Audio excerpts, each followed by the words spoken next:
we're up. This is it. We're live. What's up, guys? How's it going? This is... Okay. Just start out here. Why don't you introduce yourself? Because I always get lost.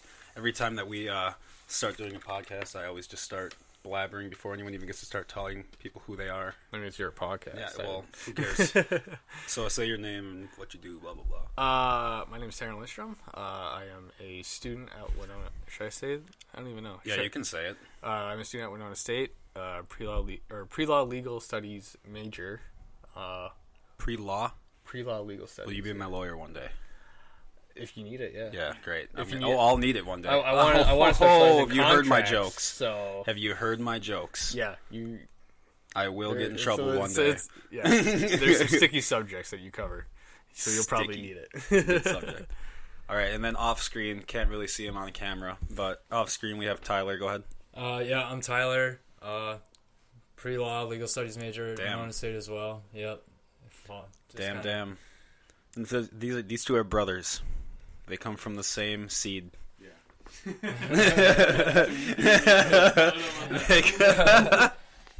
Anyway, no, I wanted to start doing more like sports oriented because instead of just doing, so this one, we're just going to have like a hockey podcast too. But it's going to be a hockey podcast. We talk about sports, but it's not going to be like only hockey. So you're probably still going to hear me talking about smoking weed and shit on this one. Nothing wrong with that. It's just going to be what it is. Oh, did you find it? No, it's about North Dakota. Josh, what do we see? like a pound of... Oh, yeah, I saw that. North Dakota hockey player was dominating a pound of chicken wings when he found out he was playing that night. Scores first career goal. Yeah. Who was it? Josh Rieger. Josh Rieger? Josh. Call out Josh Rieger. That is dope as fuck. Oh my god, he's just mowing down on the B-dubs. Well, dude, what are you doing? We got you're skating tonight, dude. Oh shit, coach. Do you think he like shit his pants? Like honestly, at the restaurant? Oh, he definitely had to go use the pooper. He definitely had to leave first period. Go ahead. Yeah, no, he had to leave first period. No, he got the call like as they were on the ice, like for warm ups. Oh, they were warming up. Yeah. Where is he at? He was down the block, like at this restaurant. Can't pay the bill. Sorry, I gotta roll right now. I gotta go. I'm a UND player. Don't worry. I don't remember if it was the coach, but one of them was like calling him. He didn't answer to him, and then Mark Pullman, their athletic trainer, called him, and he's like, "Yeah, you need to get to the rink. You're playing tonight." Holy shit! Was there like an injury during warm-ups or something? Or I couldn't tell you. Because you don't. What does he play? Plays defense. Yeah. He plays defense. Okay, so what did someone? I would assume slip someone and fall or something like what? I would assume so because these college teams are a lot more, professionally run. Yeah, well, than they like a usually high have school former NHL coaches, players coaching them in charge. And you would think there was some type of either miscommunication or someone got hurt. I personally believe someone might have gotten hurt, and the guy kind of got. We could ask Casey too. So we could ask. Yeah, my roommate is Casey Johnson's sister, so we could always just text him too and be like, "Hey, what the hell's going on? What's up, dude? We need boys?" the inside scoop. We need the scoop. You know what? Instead of calling him at the restaurant, how about give Casey the spot? He's been playing great. How come he isn't in the top 6? He was probably at the same restaurant. he was eating the shit.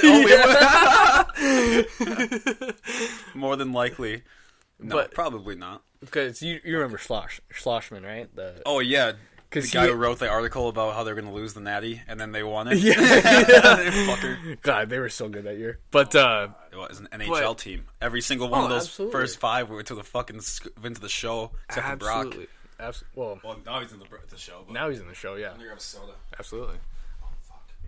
You're going to break your shit. Soon enough, Ryder. You're going to break your shit. Pizza. Why is there a Coke opened up in here? Oh, that was for my mixed drink. Oh, okay. I just didn't. I thought you drank it. What?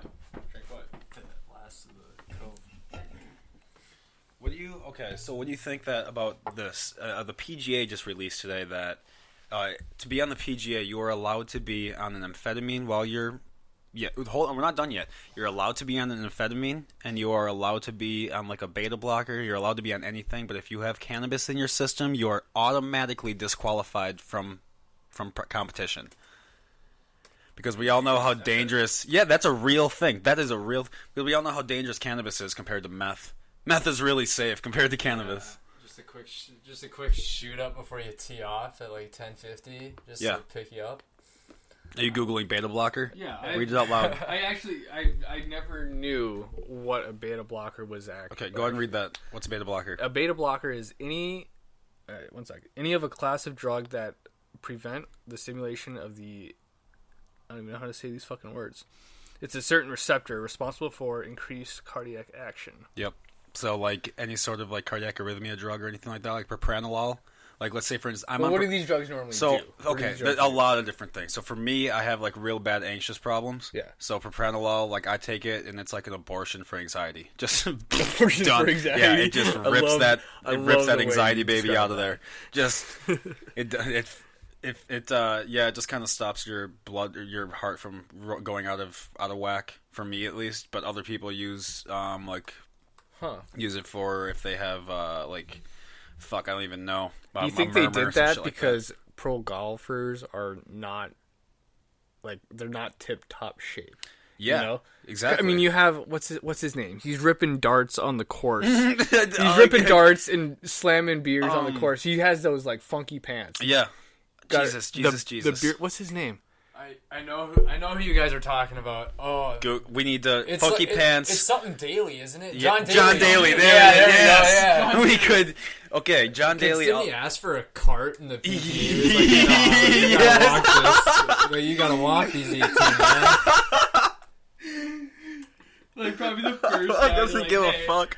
Probably the first guy in the PGA Tour would be like, hey, I need a cart. I need this. I need a cart. Can you please hand me a cart? I'm surprised he didn't drive up his cart and just smoking darts on the cart, drinking a beer. He looks what the like... fuck happened to golf? He looks Look at like... all you pussies. He looks like a Trump version of, like, a golfer. He's got a nice tan. He's got this sunglasses ring around his eyes. That nice raccoon. Dude, from the second picture on Google is him smoking a dart. That makes sense. It would almost be like Ron White not having a cigar on stage with him. It wouldn't make sense. Or a glass of whiskey. Yeah. Did you see his latest special? I haven't seen his latest. His latest special is dirtier than my ex-girlfriend's vagina. It was that dirty, huh? Filthy. Yeah. Oh. Dave Chappelle caught a bunch of shit for his new one. Have you seen that one? Okay, yes, of course I've seen it. It was funny, though. He didn't catch shit, though. He didn't catch shit. That's a lie. That's a lie. Let me tell you how I know that's bullshit. That is a media lie bullshit. You probably read about that. Did you hear anyone? Did you hear anyone, bitch? Not personally, no. Exactly, but no one has. Here's what happened. Before it even came out, it was given to a set of critics so they can review it first. Like Rotten Tomatoes, some of those ass fucks. They all gave it a 0% 1-star rating. Then it hit Netflix. They got a 99% and a 5-star rating. Oh, so, it was hilarious. So, like, the general public was like, this is great. Oh, fuck yeah, finally. Because he was like, we're not putting on with this shit anymore. I love it. Like, here's the deal. If you want to be transgender, go be transgender. If you want, okay, and if you want to be a guy, and I got to start calling you Sarah. Okay, hi Sarah. Okay, fine. But if you want to now go put on MMA gloves and go beat the fuck out of a woman in a ring and call yourself, no, fuck you. That's domestic abuse. Fuck you. Absolutely, go fuck yourself. Here's my solution to this. And everyone's like, we need to have a transgender bracket. What, for 0.4%? We wouldn't even have enough athletes to make a bracket. It wouldn't logistically make sense. So here's what you need to do. You're going to compete based on if you have 2 X's or an XY. Now no one can play these fucking games. Yeah. What do you got? Because, well, what if he changed and he grew up? That dude, like, let's say right now, like, I decided to be Karen. Now I'm Karen. Hi, I'm Karen. All right, I'm going to go play beach volleyball, and I'm going to play against other girls my age. But I got to go through puberty as a guy. I got all that testosterone in my muscle. And I got to get dense and shit. They didn't. But now I didn't. Now I'm not that, right? So it's fair, right? So I can spike a ball into their face, and it's the same thing. Like, dude, you can't tell me if a girl whaps a ball into your face. Yeah, it's gonna sting a little bit, but you're not gonna be out for the night. You know, I've been spiked by some dude going for a fucking ace. Oh, and let me tell you what. It hurts. I was down for the count for a little bit. Like, it was, you can't my feel your bell face. was rung. Yeah. Like, I was, okay. Straight to concussion protocol for you. And know? that's not sexist. That's not racist. That's not gender phobia, whatever the fuck word. It's not. It's like, these are the facts. Let's talk about them. Yeah.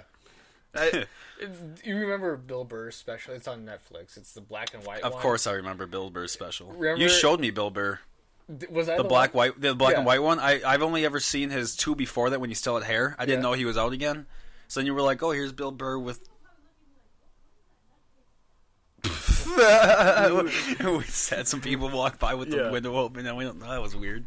I'm talking about some nutcase. But he had a part in that. It's like, it's a dickless dude beating the shit out of a female. And it's most of the time not even a dickless dude. Yeah, you're right. Because let's talk about Bruce Jenner. First of all, if you say Bruce Jenner on Twitter, you get banned for life. Actually, they have a rule built into Twitter that if you dead name somebody, which that is an opinion. A dead name is not a real thing. That is an opinion held by some people. It's like stating a fact of history. I think there's dead names. Like, you can't... If he wants to be called Caitlyn now, fucking call him Caitlyn. Get over it, man.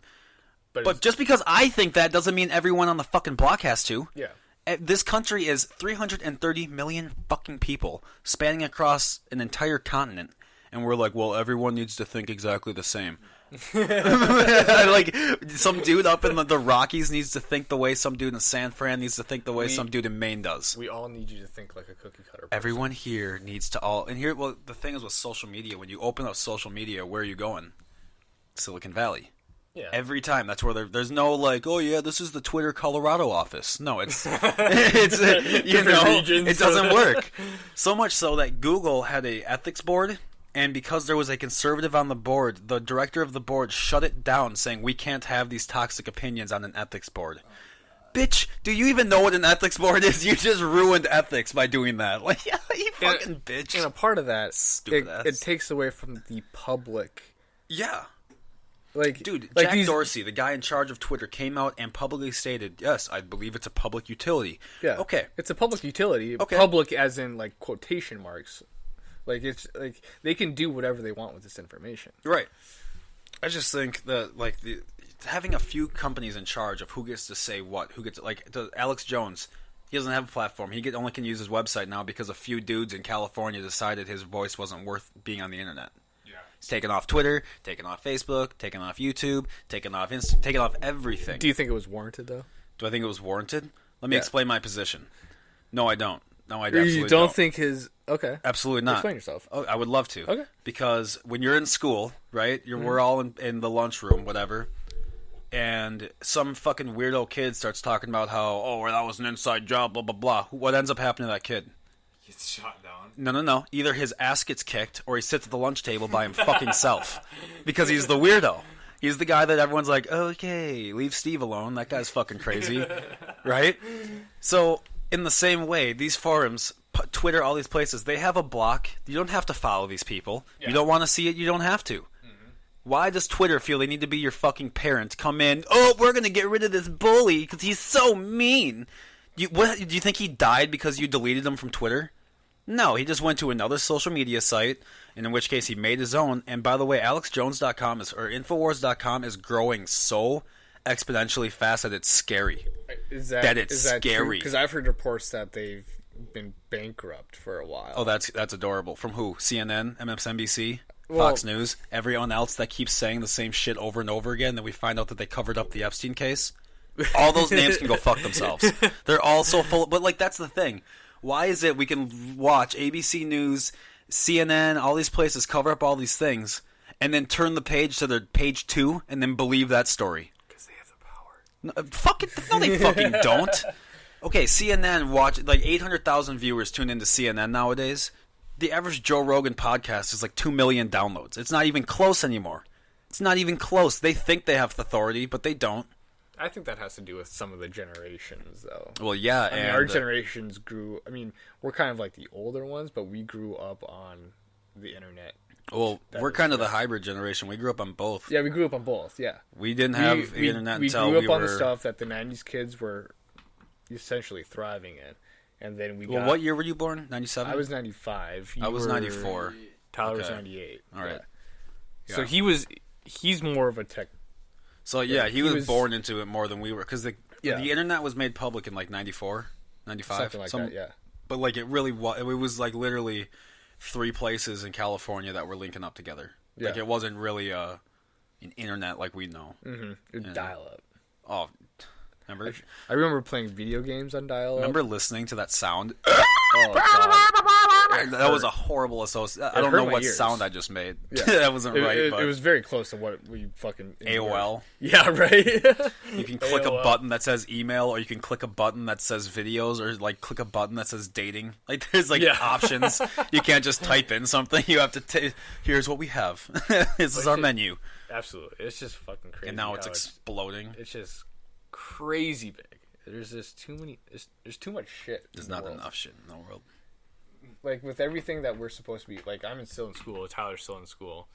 With everything we're supposed to be learning, and with everything that's going on in the world, you can't keep up. Did you know that by the time your first year in college, and then like let's say that you're one of the rare people who finishes in 4 years. Doesn't happen ever. Everyone finishes in 5 and 6. I think I'm on year 4, and Tyler's ahead of me. Tyler got to school after I did. He got to Winona State after I did, and I've had some pretty abysmal semesters, to say the least. Abysmal. Like there was some semesters where I was like, oh. I got so tired. I was so fucking tired of school. Like, oh, what happened? You weren't in my class today. Why weren't you in my class? Because you upload the whole fucking lecture. Why would I leave, go out in -40, and fucking come here and listen to you talk when in 15 minutes after this is over, you're gonna upload it. Mm-hmm. And there was a class we had to take tests online. Even though we were in the classroom, we had to log in. What was this cunt's name? I'm trying to remember this bitch's name, this teacher. And I don't say it mean. I'm saying it. Well, I do say it mean, but I don't say those words commonly because I want them to mean something when I say them. Yeah. And she truly was. One of my friends was dying of cancer, and she told me that wasn't a good enough excuse to miss class. She downgraded me by a full letter grade for that. Damn. I'm serious. You should have bitched to administration. I did, and here's the problem. She was the airport management. I'm trying to think of her name. Oh man, she was such a bitch though. She was like the typical like fat lady who hates her fucking life, and like so she just goes out and makes like the world's problems or her problems the world problems. Like, oh my god, can you believe that this is happening over here? Oh my god, like, can I believe what? Like, sounds like a Sharon to me. A Sharon? Sharon? Oh, a name Sharon? Yeah. She does sound like a Sharon type name. Just a privileged white Sharon, Karen. Oh, Karen. That's probably the name. Does she have a "Can I see the manager" type? But like, yeah, we actually literally told me I wasn't that wasn't an excuse to miss class. We have. Can you believe that's bullshit? Oh, some of the teachers. I mean, if I think of her name, I'm calling her out.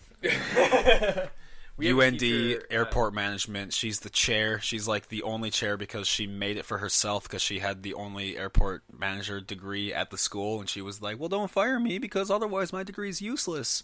And then universities are like, "Well, this is kind of a pyramid scheme. I guess we can have you teach other people the useless job." All like art and like dance degrees. Dude, I talked about this the other day. Literally, I have a friend who went for paleontology, went to school for paleontology, digging up the fucking dinosaurs. We've done that, all right? Move on. We found them. So he goes there for it, graduates with paleontology, couldn't find a job, so he's like, I must be underqualified. Goes back, gets his master's and then his PhD, still couldn't find a job, so then he went and got a degree or went and got a job at the university to reteach that to more people. Mm-hmm. In the most literal sense, that's a pyramid scheme. Like, in the most literal way. Well, with paleontology, it's just weird because there's no public sector for it.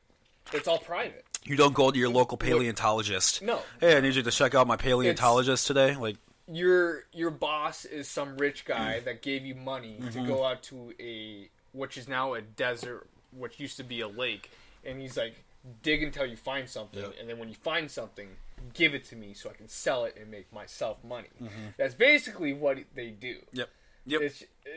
There's no public funding.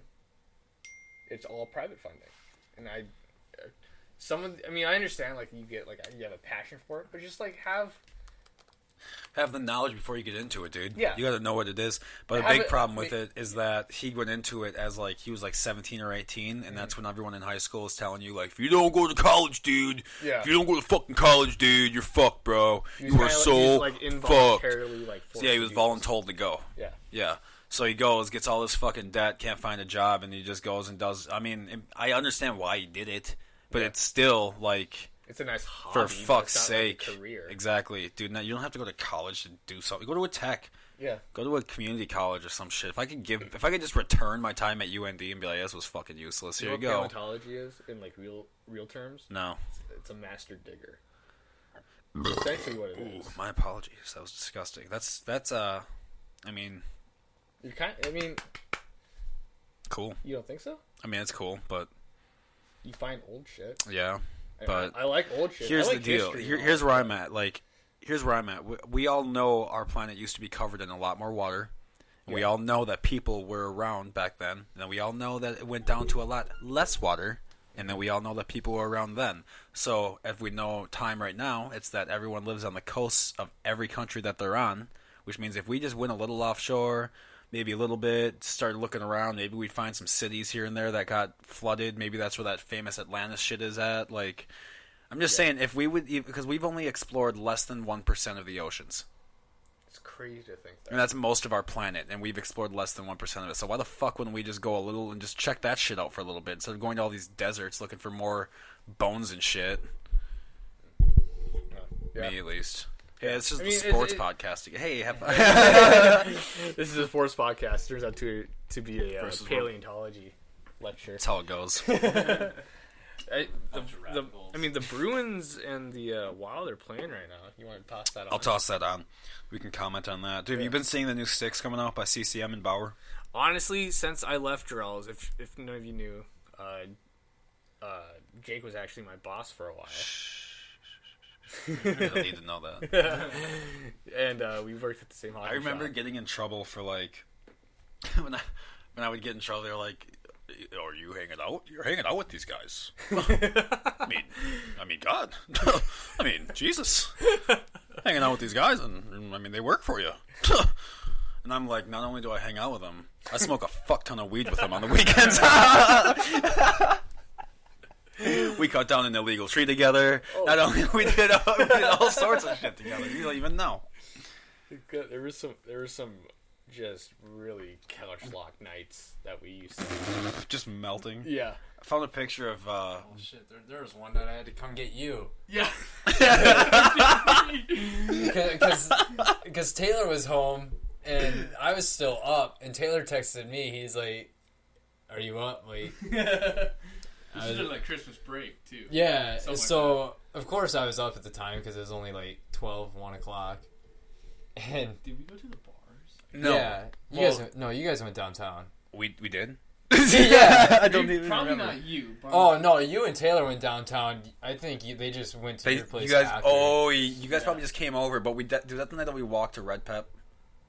yeah, I think We so. got lost and then it was so dark out we couldn't see anything. And we're like, where is it? Where's the building? And it's because the lights were off on the building. They're not open because it's 4 in the morning. Yeah, because Taylor texted me, and I kind of figured at that point, I was like, all right, I'm going to need to give this kid a ride. So I was like, yeah, I'm up. Like, do you need a ride? And he's like, if you could, that'd be awesome. And then I walked into the garage, and it was helping. Jake and Taylor were sitting on the couch, and you were over a trash can with a blanket on. Just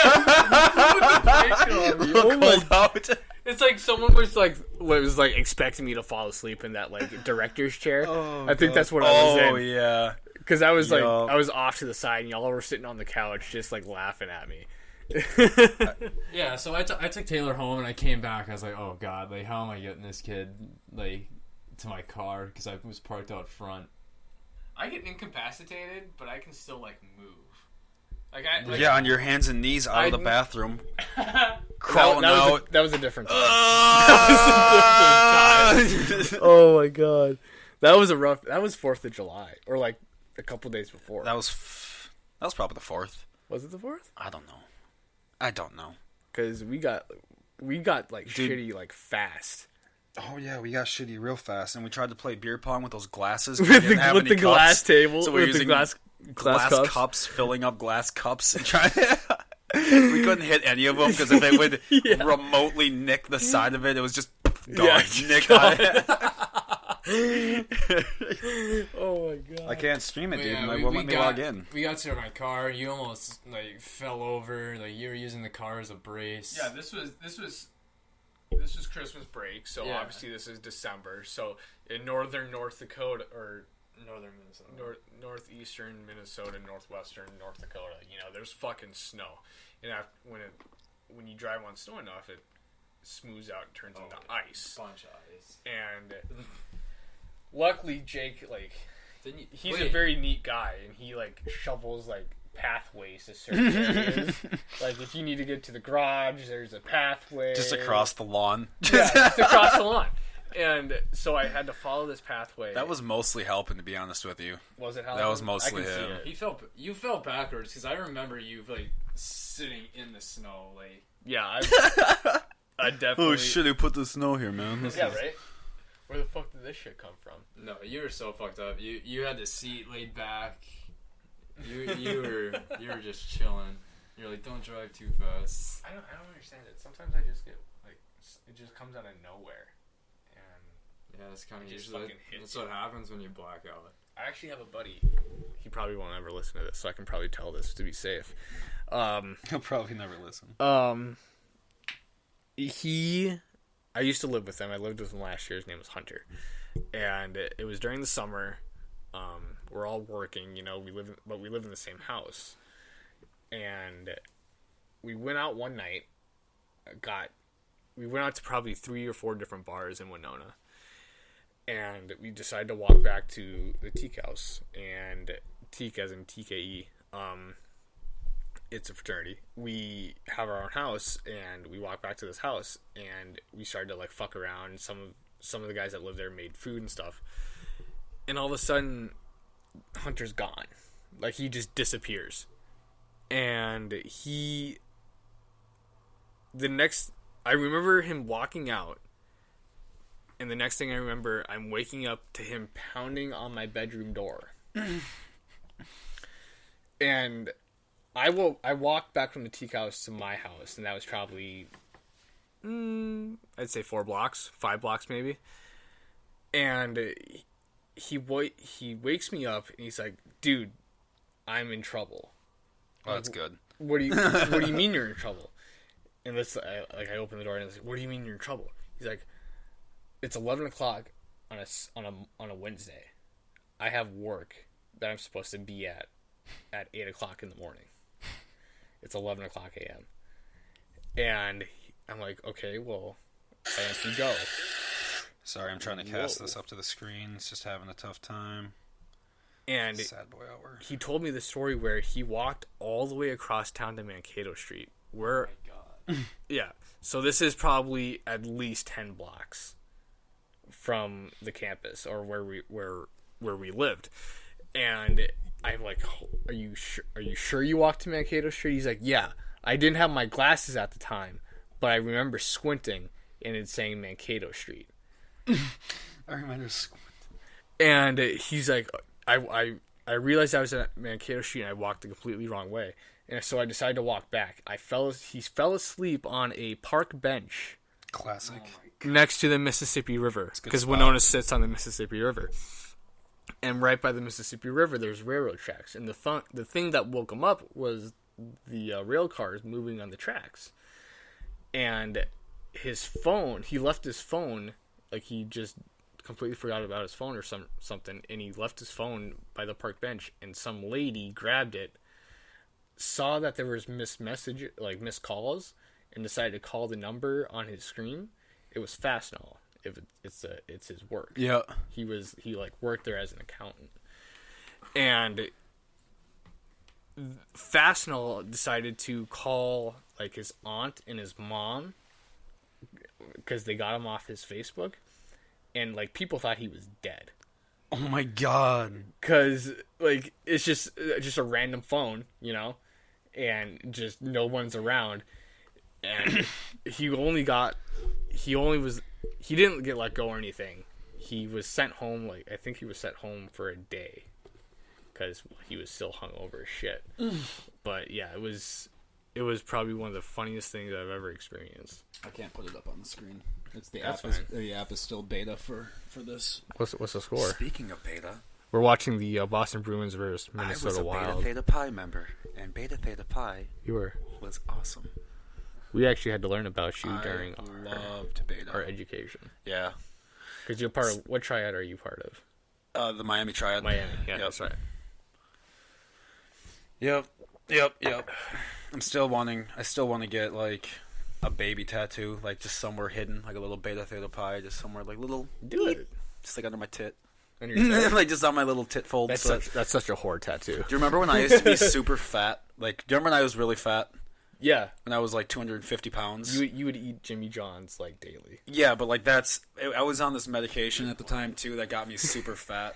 I'm trying to think of which one it was. I can't remember. There was a medicine I was on for like a year straight that was just like, dude, I'm gaining so much fucking weight. I cannot be on this medicine. Like, you got to figure something else out. And so I got something else. But, dude, there was a video that someone put up on the internet of me, like, sitting, and my fucking tits and my rolls were just protruding through my shirt. And I was wearing, like, an orange CCM shirt. It was just clear as day. And I was like, okay, I'm a fatty. Oh, no. Yeah, I was actually kind of surprised when I walked in here. You lost a lot of weight. Lost a shitload of weight, Congratulations. dude. Thanks, bud. Yeah, I'm 180 now. Really? Yeah. Good for you. Yeah, that was a lot of weight I lost. That's 70 awesome. pounds. That's awesome, though. Thanks, dog. That's crazy. That's not. I mean, That was a lot of work. It wasn't easy. it was a lot of work. I bet. It was. Did you actually go to the gym? Not to the gym. No, I Not- didn't go not to the gym? No, I just ran into shit like that. Just You worked just out switch at home. medications. Well, I did switch, but I had to still run off the fat I built up. Oh, so you're running. I found those spreads for the 2017 playoffs for the Astros. I was talking about it earlier. Like the What were we talking about? Oh, we were talking about the Houston Astros stealing signs. Okay, let me see. Yeah, okay. Yep. I remember now. Those are their three best players, and these are splits for the 17 World Series for home and away games, and they're absolutely astonishing. It's like double or triple at home. Scroll down a little bit and go look at Brian McCann's between his home and road batting average. Okay. Is ridiculous. Oh my God, Brian McCann, home .300, away .037. Yeah. That's not even fucking close. That's a different player. That's not even the away fucking person. The close. away Brian McMahon is a double A ball player at best. Maybe. Okay, but let's here. McCann. Apparently, nobody gave Gurriel. Gurriel, is that his name? Gurriel. Sure. Pirelli, something like that. Gurriel, whatever. No one gave him the update because his batting just fucking was straight up. No one was telling him shit. He didn't know. Like, yeah, fastball. The guy Yeah. I clicked on something. Sorry. I don't know what I clicked on with that. Dude, he didn't get any help. Everyone's like, "Fuck him." God, that's crazy. That was wild. Like I couldn't believe I just saw supposed to be a that. professional organization and you're stealing shit. Well, that's systematic. It's just, I mean, dude, look at the Catholic Church. I mean, they just rape kids, and everyone's like, "Oh, but it's just some of them." No, it's not just some of them. It's like literally 70%. It's like a lot. There's actually, I'm not sure if it involved the Catholic Church. It probably was, but I forgot what it was called. But there was like one season, and some nun at this school just ended up dead. And Yeah, I do know what you're talking about. Keep talking. I know what you're talking about. Keep going. And they dug into him. The archdiocese like continually just moved him around because he kept touching like kids and stuff at like other churches. Yep. And they just Yep. kept hiding him by just moving churches and stuff. But yeah, They kept moving diocese to diocese, or Yeah. I'm saying that, or diocese to diocese, so that he could avoid being under police investigation. Because at the time, police worked in different jurisdictions that didn't talk. So if there was a case here, they would just pick him up, and move him somewhere else, because now the case is there. Well, Pick him that's up, move also him. why a lot of like Ted Bundy and then they never got caught. Right. Like jurisdictions just They didn't talk. Wouldn't say anything to anybody. Like. And it's the reason why our security departments say that 9/11 happened, even though we all are fully aware that they just allowed it to happen. Oh, I'm sorry. Did I strike a nerve there? Everyone's buttholes got a little tight here. Absolutely not. Whenever I talk about the Catholic Church and 9/11, everyone's assholes get Like, just suckled right up because It's sensitive subjects. it's sensitive. Okay, all right. Yeah, you have to remember I was about 3 years old when this happened. So I remember. See, I still remember it clear as day. Like, I remember that day very well. But like, what were you doing during that time? I was in first grade, and my first mom grade? came to pick me up from school because my mom was convinced that the planes were coming to our shitty dairy farming town of Menasha. Like, no one's coming That's there. a huge economic threshold for the United States. Yeah. What you were in first grade, right? Yep. You just said fuck. Maybe it was first grade. I was what Second grade? What year were you born? 90. You're 95. Was it kindergarten then? Were you 95? 94. You would have been third grade. Whatever it was. Because I'm 95 and I was in second grade. Okay. And I remember the day just clear as ever because our teacher, I even remember her name, Miss Kruger. She actually still works at the base because I used to go to elementary school at Grand Forks Air Force Base. Yep. There was a school on the base, and I went there. And Because your dad was in Air Force, right? yeah, Yep. Master Sergeant. He was probably like Tech Sergeant at that time. Yep. But he retired as Master Sergeant. And And now he's running for office. yeah, he's been. I don't know if he's running this year or not. He should. There, I know of the East Grand Forks, that whole district is so red, it's painful. Okay, There's but just no listen, thought process. It is red, but see, I'm more of like I'm a healthy purple. I'm like right down the middle of the I would left say and the right. I'm a Democrat leaning, I just like moderate. I don't think I have anything. I think I just have I find a situation, I look into it, and I make the best call for that situation.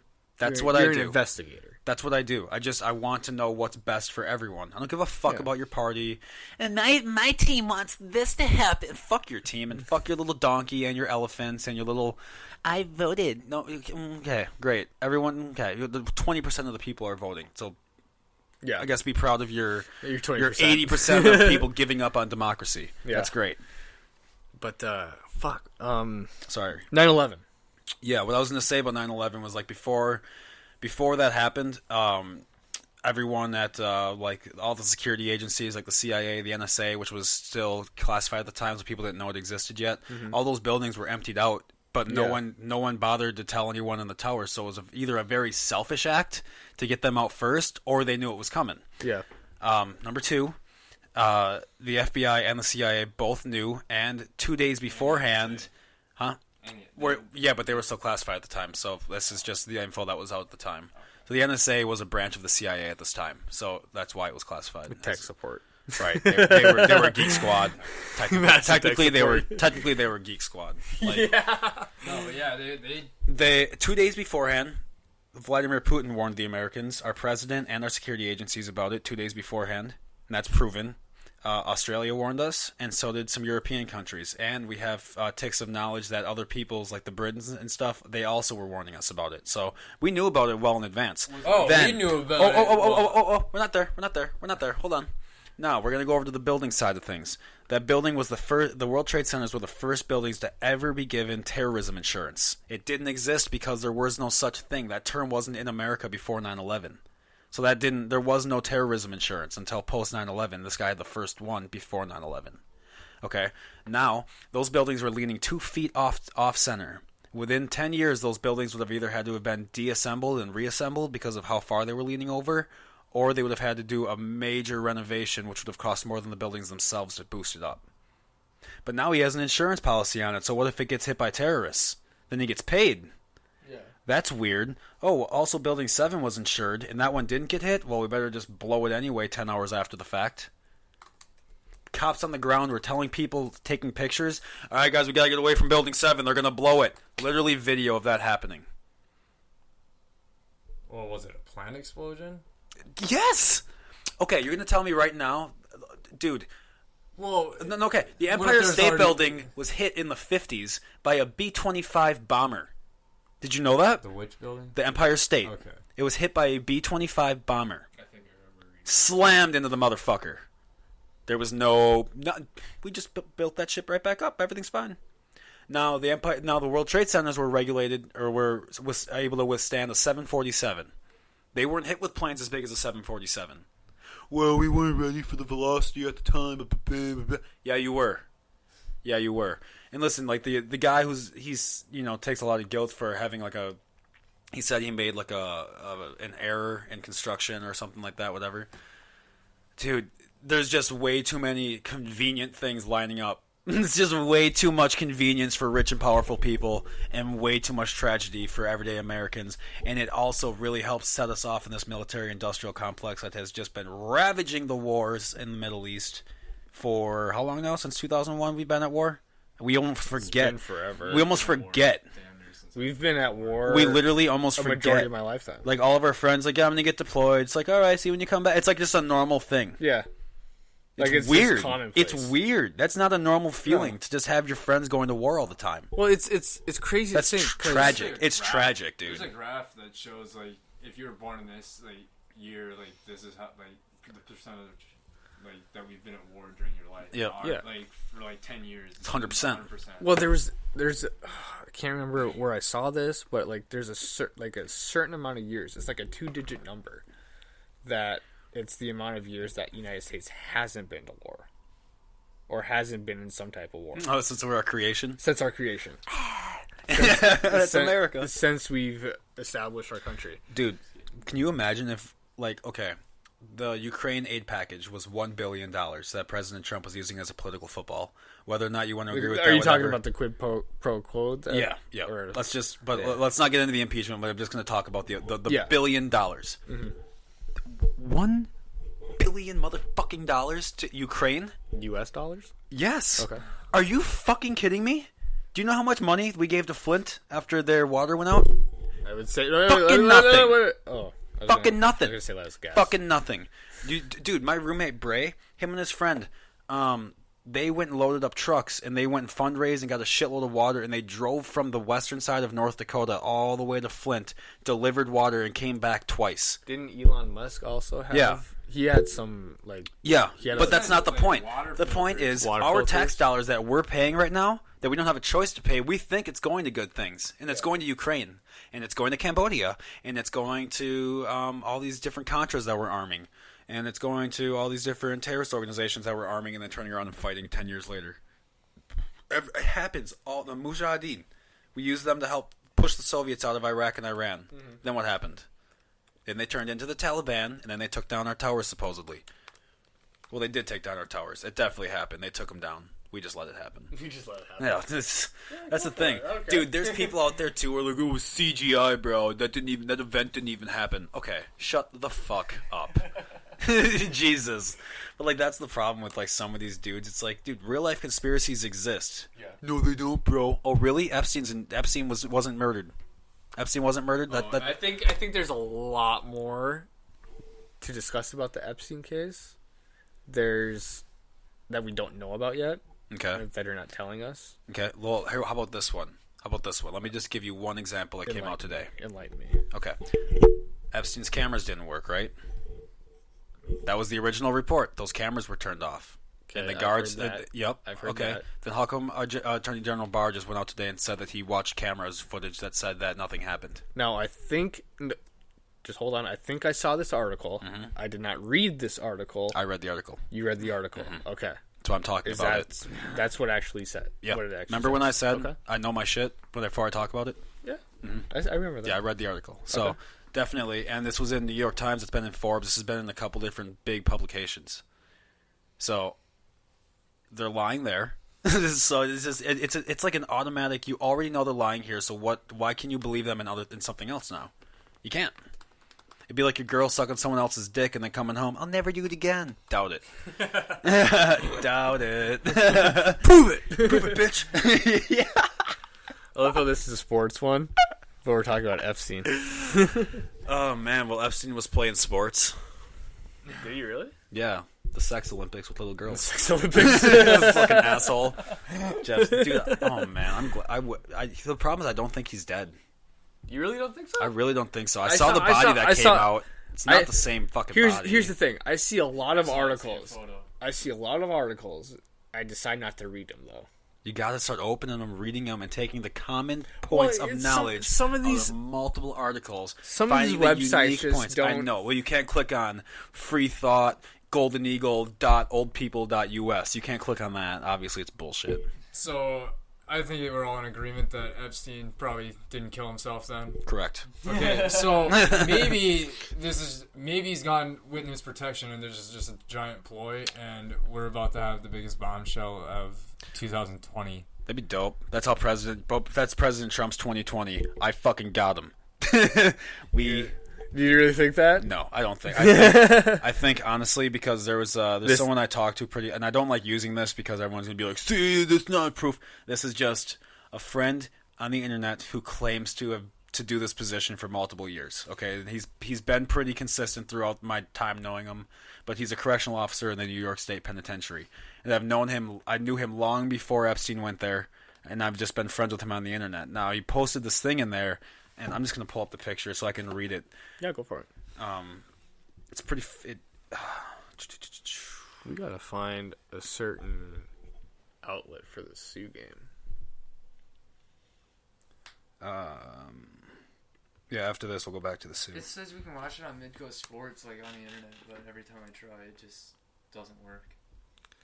Midco doesn't have their... I mean, Midco has their shit straight in some Dude, aspects. Midco is like a Fleet Farm commercial. Like their entire... It's shitty audio. It's like 720p. It's like just terrible. They need to get their... And they try to play it off like it's a professional. We have our new HD cameras. It's like, dude, it sounds like you're talking into a waterfall. I don't even know what the fuck you're saying.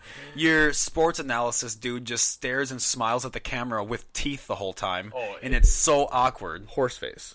Oh, it's so awkward. Yeah, I used to play goalie here. Dude, you were the fucking backup. And I'm not saying you did more than me. I'm just saying, dude, stop smiling at the camera. So, like, what's that, bro? Please, God, please. As a UND fan, Pat Sweeney was over the top a little, but with the last two play-by-play guys they had on TV, I absolutely miss the hell out of Pat Sweeney.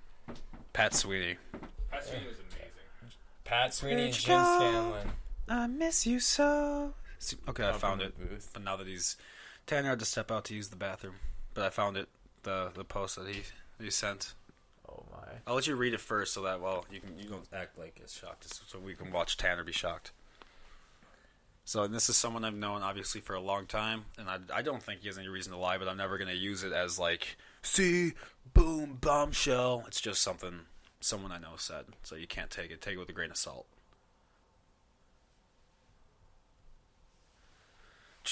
While we're waiting, I would like to remind everyone to please still post Epstein memes until we find all these gross, disgusting pedophiles who went to that island and fucked little kids over and over again. What if it was your kid? Would you be okay with it? Probably not. So you shouldn't be okay with it since it's someone else's kid. Keep posting the memes. It might be like, oh, it's getting an old meme. It's actually not that funny. No. It's not even about being funny at this point. It's about keeping it going. Right? So, and that's what I'm saying. I know. So again, take it with a grain of salt because it's someone I met on the internet, but he has nothing to lose. He has no reason to lie about this. He doesn't. It's just he wasn't the guard that watched. Like he wasn't the actual. He was just kind of someone who was in that block at the time. No, Tanner, get your get in here. I didn't know what I was trying to say. Hey, quick shout out. Nick Narby is listening to this over in Afghanistan. Brother, we love you. Be safe. And all of your friends over there, you need to be safe too. We're talking about being at war all the time. And honestly, like I said, he just deployed over there. He's on his way to the UAE, but he's staying and setting up a base for the next guys in Afghanistan on their behalf. He volunteered to go do this so that other people could be safe. He would be in the harm's way doing all this hard shit. So like that is so fucking that's honorable. Dope. Honorable. Yeah, his name's Nick Narby. He was on the show. He's episode 5. Episode 5. Yeah, he's dope. He's a drone pilot. Ooh. Yeah, I think he showed me a video. Dude, he showed me a video, and it's like this night vision video. And he's like, dude, there's a reason why we call them goat fuckers. We're not kidding. And it's like, this dude goes out to the stable, walks out there, drops trow, and just starts going to town on little Miss Susie the Lamb. It was just upsetting, though. And it was in, like, infrared night vision from, like, 80,000 feet. Oh, my God. I was going to puke. Imagine living a life like that. I could not. No. Imagine that. Straight out of No. You can't even go to your stable to take care. Well, air quote, take care of your Right. animals. Dude. Feed them like any natural person. But on the same token, there are people that do that. On the same token, there was someone that he was saying that he watched like help rescue his cow because he had one cow to feed his family with. And he like put this cow on like a piece of floating wood and tried to save it from this flood that happened. So like you get like I believe it. It's all tribal. Everything's tribal over there. Did you know after World War II when we redrew the country lines? Did you know how we did it? We went and found which tribes didn't like each other, and we drew the lines so that they were both within the same border, so that it would never be able to grow too big. They would just keep fighting each other, and so that way we could stay as superpowers. That worked out. That's a real thing. You can read. That's a real declassified doc. I thought that was more European countries though. That did that. The that, Treaty that of Versailles. Well, it was, but America had a lot of weight at that meeting. We have something called the atomic bomb. Considering, obviously, there's so much atomic energy. Yeah. During that Treaty of time. Versailles was World War I. Did you know that there's in these? The Treaty of Versailles was World War. I'm sorry. I'm trying to think of what treaty am I thinking of after World War II? Treaty of Paris, I think. No, definitely not. But it was to redraw lines. The Paris was like the Paris Accord for the Paris climate change, but you know that which America is like one of the only countries not involved with. There's with. two different Treaty of Parises, but that was back when we were like colonial America. Okay. Either way, I remember. Either way, I think it's just kind of I understand it's a political move, and I know why they did it at the time. You had to keep like the world at the time. Like we're just what did we wipe out like fucking 25% of the population between 1909 when World War I and World War II ended. Like we just wiped out so many men. It was unbelievable. So many civilians unleashing like the sun on the people for blowing up our boats. My boat. Did you touch my boat, bitch? Here's the sun twice, bitch. Did you know that the atomic bombs, one was a plutonium and one was a uranium? They were different. Gotta see which one worked best. Well, they both worked pretty damn well. I get that. So, like uranium works by you take two different things of uranium and you push them together, and when you make too much into one place, it becomes unstable. So you take two stable amounts, make them unstable. Plutonium has a plutonium ball right here. Then they have a bullet over here, and they're like, "Shoot the bitch!" And they fucking shoot a rod of plutonium, or I think they use uranium to shoot at the plutonium. And that just destabilizes it and blows it up. So that's how those ones work. And they don't even touch the ground either. They blow up. Yeah, they have to blow up above the ground. Yeah. Except for miles, too. Well, did you know the Nagasaki bomb didn't? The Nagasaki bomb, that's why you never really hear about it, because nothing really happened. It fell into a ravine, like into a ditch. So when it blew up, there was like 10,000 people still died. It was still fucked up. But yeah, you always hear about the Hiroshima. Yeah. Did you know that the people of Japan were rioting against their empire to like stop the war when we bombed them? So like we bombed the people who were trying to get the empire to.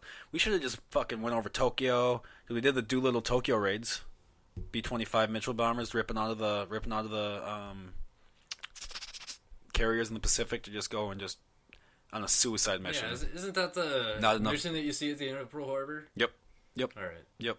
There's not enough gas to get back, and they all knew it, and they were like, "Send it." Yeah. Jeez. Do you have any way to watch this Sioux game? Yes. You do? Yes, we do have the way to watch the Sioux game. How do we do that? Well, we'll have to go and ask Bray for the Fire Stick, but if he's already watching it, since Casey's playing, I'm guessing they're going to want to keep it down there. Okay, because I can get this game. You can get it right now. Yeah, I'll have to pay for it, obviously. How much is it? $16. We'll split it. Split it? We'll split it. I'll send you $8. All right. I will do that then. Nice. I'll get this set up on the then. screen. Nice. I don't know if well, we might have to hook the laptop up to. That's fine. the I've got TV. HDMI's and shit. I've Okay. got all that stuff. Because I haven't watched a Sioux game in a light year, as you like to say. A light year. Dude. Oh, man. You ever have one of those times when your balls just itch? Oh, fuck. Constantly. Son of a bitch. I'm just sitting here, and it's like, Okay, maybe not constantly. Hey, bro. Might be something. yeah, You might want to go to the doctor if that Go get that checked out, bro. Constantly, no. Man, it just burns, actually. Anyone else have that burning, stabbing sensation? It almost feels like when you pop a zit, Does anyone have that feeling? Let's go. Well, luckily, Winona State is a primarily nursing school. Really? Yeah. So the ratio is like 8 to 1 female to male. Nice. So you got some resources. Next girlfriend of mine is from Winona. Well, there you go. Yeah. Congratulations. She's pretty cute too. Yeah. There's a lot of them. There's a lot of them. She's I dated her in high school actually. She was just born there and then moved to my area. Really? Yeah. Yeah, she was cute. I did not know this. Are you single, by the way? Sort of. It's one of those I'm talking with someone, but it's like Someone from everyone's back dipping home? it. No, oh fuck no. No. From around here. From the city. Yeah, she's another comedian. Okay. Yeah. Oh. But we're both comedians, so like no one goes into stand-up comedy because their life's going well.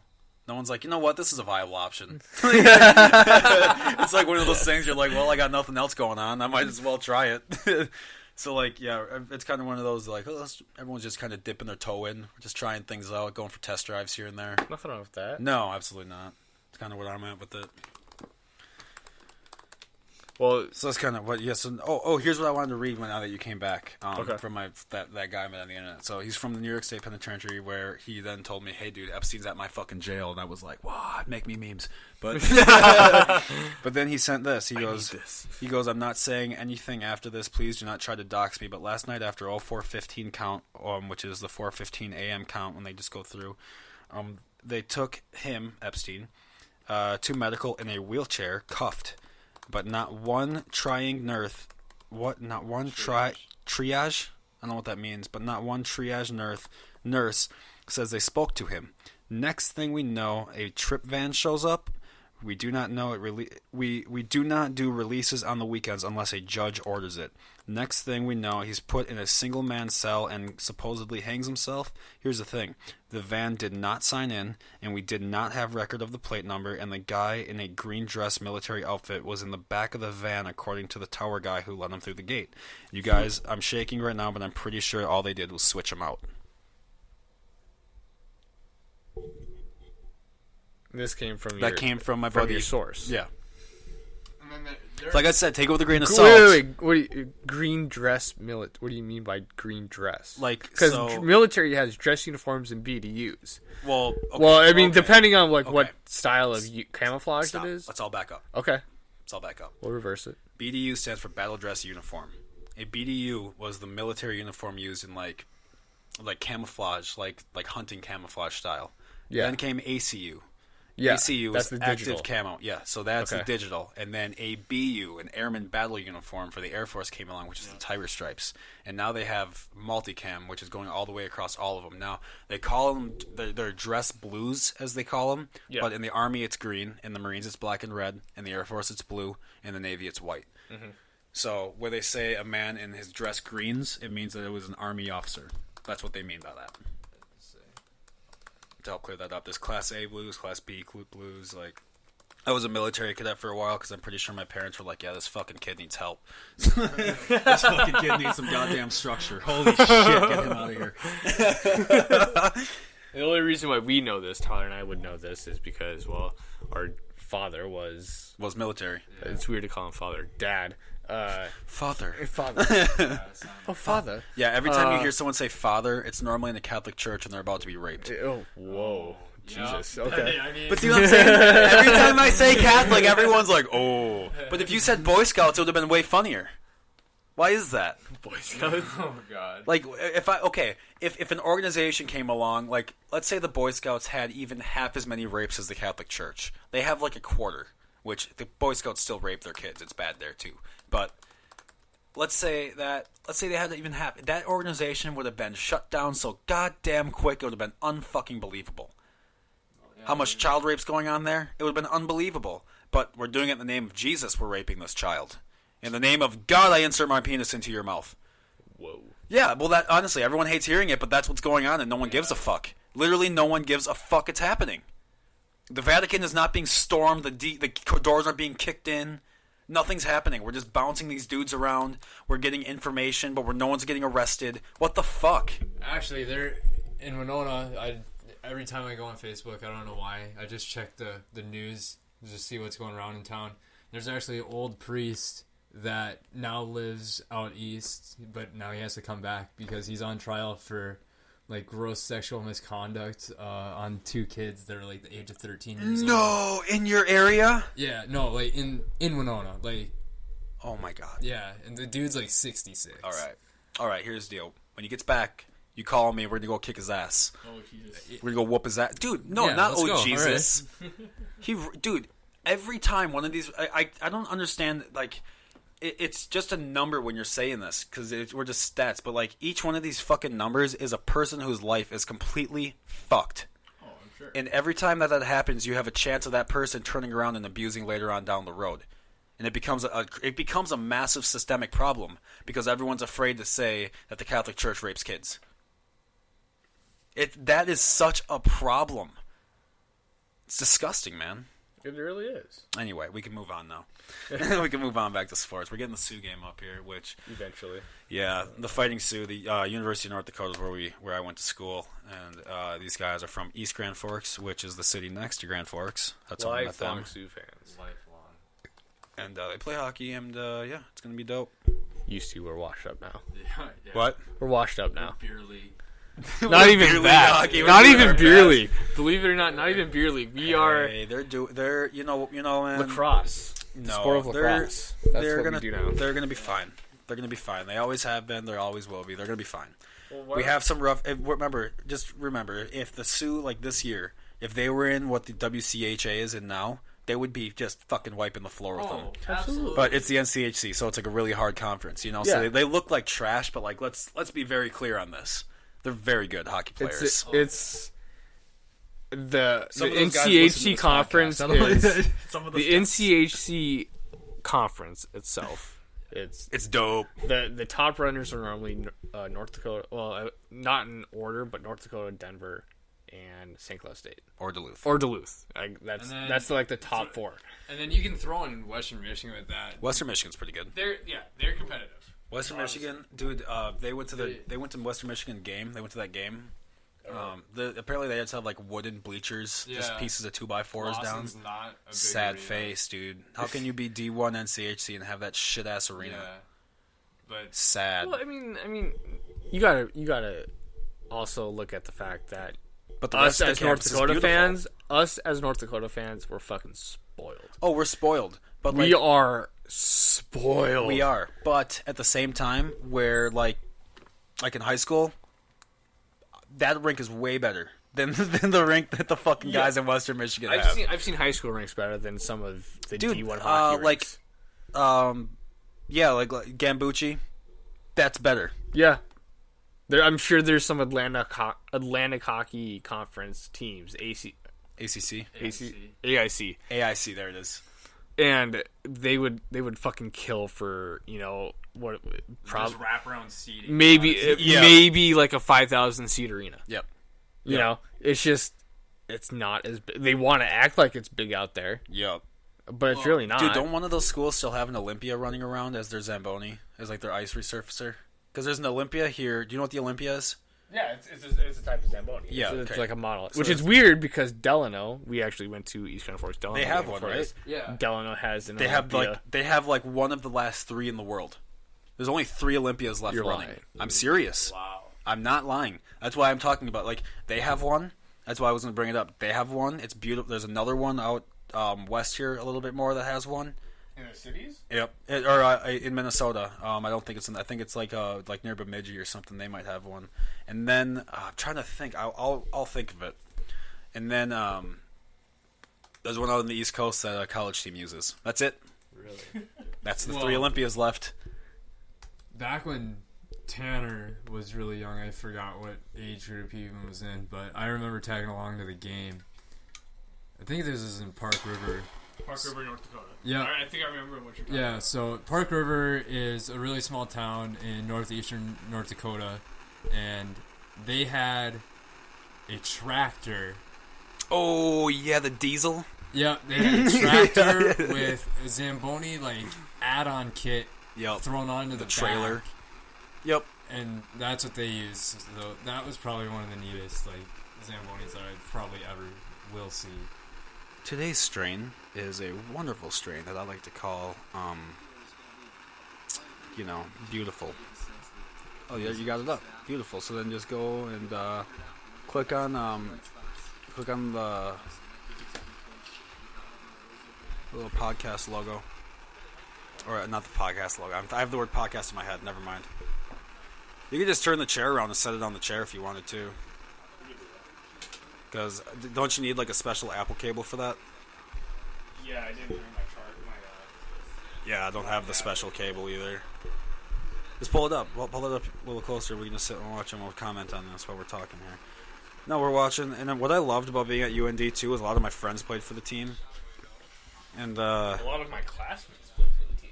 Yeah, here I want to talk about that too, though. Like, UND is really like cutting themselves off of talent because they're trying to be so local and like. I don't think what it is. You just have all these kids that all they've grown up around is North Dakota hockey. Essentially that's it. Like you got Caulfield who's playing for him right now. Somehow this freshman's playing on the first line tonight. I don't get it. I think he's too young. He's not ready. He's definitely not ready. I think he's cool and I like his dad, but I don't think he's ready. His dad's cool, Bob. I think he's cool. He does like pictures now or some shit. Yeah, he does. Caulfield. It's what is it? Caulfield Photos. I don't know. Studio. Yeah. I used to fit all of his kids in skates. Yeah. Well, I'm not trying to like No, bum you out of this conversation, but no. Listen. You're not going to offend me by saying you know people. We're good. But this guy, what's his first name? Judd? No, it's not Judd. Judd? Cole? No, Judd. Judd is Cole Caulfield. Still plays for the development team. Cole, he's pretty good too. Judd Caulfield. Yeah. Okay, Judd Caulfield plays for North Dakota, obviously. But his dad, they're all local. It's all Grand Forks. Yep. It's a Grand Forks family, and they do school photos like the composite photos for the elementary schools and middle schools in the Grand Picture Forks. day and shit. Yeah, picture Yep. day. They do all of that, and they do senior portraits. It's right there downtown where all the bars are. I'm gonna be real with you, man. Grand Forks, I miss the community of Grand Forks. Now, what I mean by that is there ain't shit to do. There's nothing to do. They just got like a Chick-fil-A like a year ago. Yep. There's like, I love how that's how we measure where town is. Like, do they have a Chick-fil-A or not? There's no Quick Trip, and there is one Chick-fil-A with 6 items on the menu, so it's a half Chick-fil-A. yeah. It literally is a half I Chick-fil-A. love how that's how we measure where a town is if they have a But Chick-fil-A. listen, man, We're getting listen. there. You will never go to a city that loves them some hockey a little more than Grand Forks. Oh God, You absolutely will not. You cannot convince me there's another city. Maybe- I've been to a lot of them. Maybe Minneapolis, St. Paul area, No. but the ratio of No. people is completely There different. is not passion here like there is there. Let me tell you. Okay, there was a dad that I know that I'm not going to say his name, but we were in. He was like, "Yeah, I quit my job today." And I'm like, "What? Can you afford these skates I'm fitting? Like, what's?" So I'm fitting this kid in skates, and he's like, "Yeah, they said either you can go watch your kid." Either you can go watch your kid play hockey this weekend, or you can come work Very this weekend, close. but you can't do both. And he was like, well, I'm going to go watch some fucking hockey, and he quit his job. There you go. That, you will not find that here. No one's quitting their job to go watch hockey in Minneapolis. It's not happening. Probably not, It's no. not happening. It's not, well, that's a dumb thing anyway. But the fact that you think like that proves that I'm right. Okay? Yeah. They're a little bit crazy up there with how they like hockey. Oh, absolutely. And let me tell you what, I fit right in. I slid in there. I was like, oh man, this is dope. Everyone just talks hockey all day. As we were talking, What penalty just happened? there was tripping on Micah Miller. He's actually from Grand Rapids. Grand Rapids. Dude, Grand Rapids. One of my friends, Luke, is from Grand Rapids, who I lived with for a Luke while. Bido? Yeah. Luke Bido. Yes. Oh my God. I The lived with- I lived linebacker on with him. skates. Really? I lived with him for 2 years. Did you not know that? No. Here's Was that before or that was before beta? that was during beta. That was during beta. I Yep. thought you lived in the house during beta. I lived in the house before I was a member of beta. I lived in the house of beta. How the fuck does that work? How the fuck? This is know, probably I know. this is one of the oldest fraternities in the nation, In the world. in North America. It was in the illegal. world. It was Yeah. illegal. It was When they- illegal when- yeah. before they were allowed Yep. to do this. And how the fuck? How? Dude, so basically, I just don't get it. I can explain this to you, and it's not anything I did. I didn't do anything special. So after my freshman year of college, I couldn't afford to live in the dorms anymore, and I only had money to finish my classes, and that's it. So my plan was to go sleep at University Park. Literally is what I was going to do. You did mention this on an earlier podcast. So I was going to go sleep at University Park, and then one of my friends found out. I don't remember how, but I must have just casually mentioned it because honestly, it wasn't a big deal. Friend from Beta, correct? Yes, Okay. he was a member of Beta. Nick Norby, the guy who's in Afghanistan right now, he found out, and he was like, "Hold on, what? No. I'm gonna go talk to my boys. We're gonna find out." So literally within 5 minutes, he's like, "Yep, you're good. Come on over. We'll see you in 20 minutes." Literally helped me unload my shit into the house. This was before you. This was before You had the Ford, right? Dude, yes. I didn't have a car. You didn't have a car. I had nothing. I had fucking nothing. You were gonna mummy bag it in University Park. Yep. I had my flight gear and I had 2 days of clothes that I was gonna wear, wash, go to the YMCA, clean, go. That was my plan. That was what I was gonna do to finish college. That was my plan. And that's. It sounds silly when I say it out loud, but I'm telling you, I was perfectly content with doing this. I was just all right, that's what I gotta do. I think it's because you kind of have a. I don't know how to say this, but you do have some type of military background. Yeah, with I was ROTC. just cadet growing up, and I joined. Yeah, I was ROTC in college for, and I for a assume while. since growing up in rural Wisconsin, if I'm correct, Yeah. you do have some experience outdoors with hunting. Oh and yeah, stuff I like grew that. up hunting. So you do have some experience. hell yeah. You just weren't going out there just hey, fuck it, I'm gonna go camping. Yeah, in a exactly, park. exactly. I could if I wanted to. It's gonna sound weird, but if I wanted to go trap a squirrel in the park and cook it, I could have done it if I wanted. I wouldn't have done it. I would have gone to Loaf and Tits and picked up something, but but yeah, I would have been fine. I think I would have. I think I've lost some of that, to be honest with you, since I've come to a city and lived in cities for a while now. I think that tends to happen though. I kind of miss it. I need to go hunting again because Me too. Let me tell you Honestly? what, man. I was the other day because I went home a couple weekends ago, and my mom moved to this place super rural of Oshkosh. Okay. Because we're all moved out. There's no reason to have that giant fucking house anymore. My mom had a bigger house to hold all these fucking kids, and then we all moved out because we went to college and shit. So it's well, she doesn't need it. So now she's got a townhome like this in Oshkosh, and it overlooks an empty field in a forest. There's no city saturated lights, so when you look up at night, the stars are overwhelming.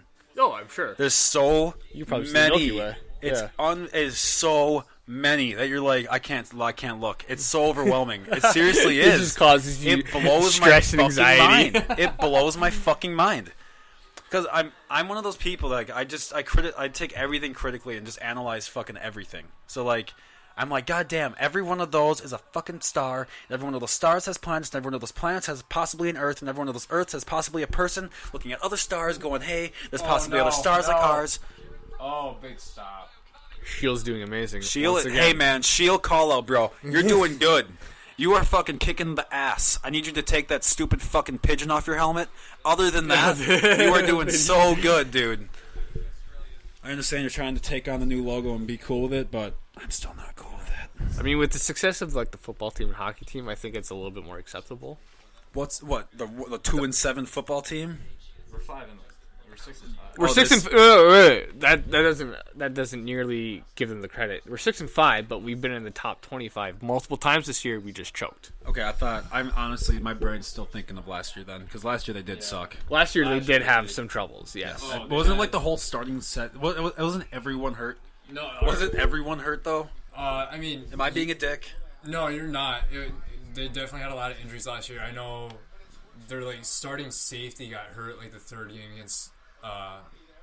Did Santiago play last year? It was last year. Yeah, I mean our Was he offense a was senior? good. It was our secondary that was riddled with injuries. Yeah. What happened to Santiago? He went somewhere, right? I hope. I think he went to Canada. Yeah, I think he's up in Canada. Fuck. I think he might be the next Weston Dressler, if you remember who he is. Yes, I do. But, Okay. He might. I think he's Fuck, up in the man. CFL. But he's better than that. You really think so? Yes, I really think so. Because Dressler was pretty good. Do you remember he him just when couldn't. he was a freshman? Santiago? He was also on the Santiago as a freshman was 155 motherfucking pounds, but he had like .01 body fat. Like he was just shredded, ripped. Cut. That motherfucker would drive the goddamn football so hard. So like even if he's not the biggest guy, he would hit you like a fucking bullet ant. Yeah. He's like a little Eddie George. Remember Eddie George, 5'7"? I don't remember Eddie George. From the Tennessee Titans? Oh, no. No, you don't remember him? This was like 99. Oh, probably 2000. not. No, nothing absolutely like that. not. No. Okay. Yeah, this was like shortly after they moved from Houston. Houston, okay. Because they were the Houston Oilers, and then they moved up to Tennessee, and they were Do the you think Tennessee they should Oilers. bring back the Houston Oilers throwback uniform?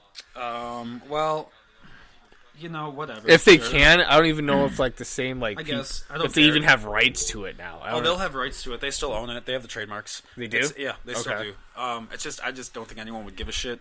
Yeah. To be honest with you, that fan base is kind of gone because there's a reason they left Houston. They fucking sucked. Yeah. They had one good I honestly season. don't know why. How the fuck did Houston get another football team? Oh, so Houston got one because there was a time when like the Cowboys were just doing just fucking Trash. horribly.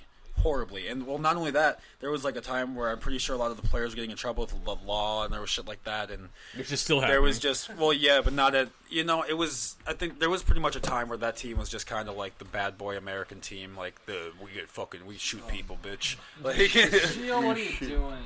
Son of a bitch.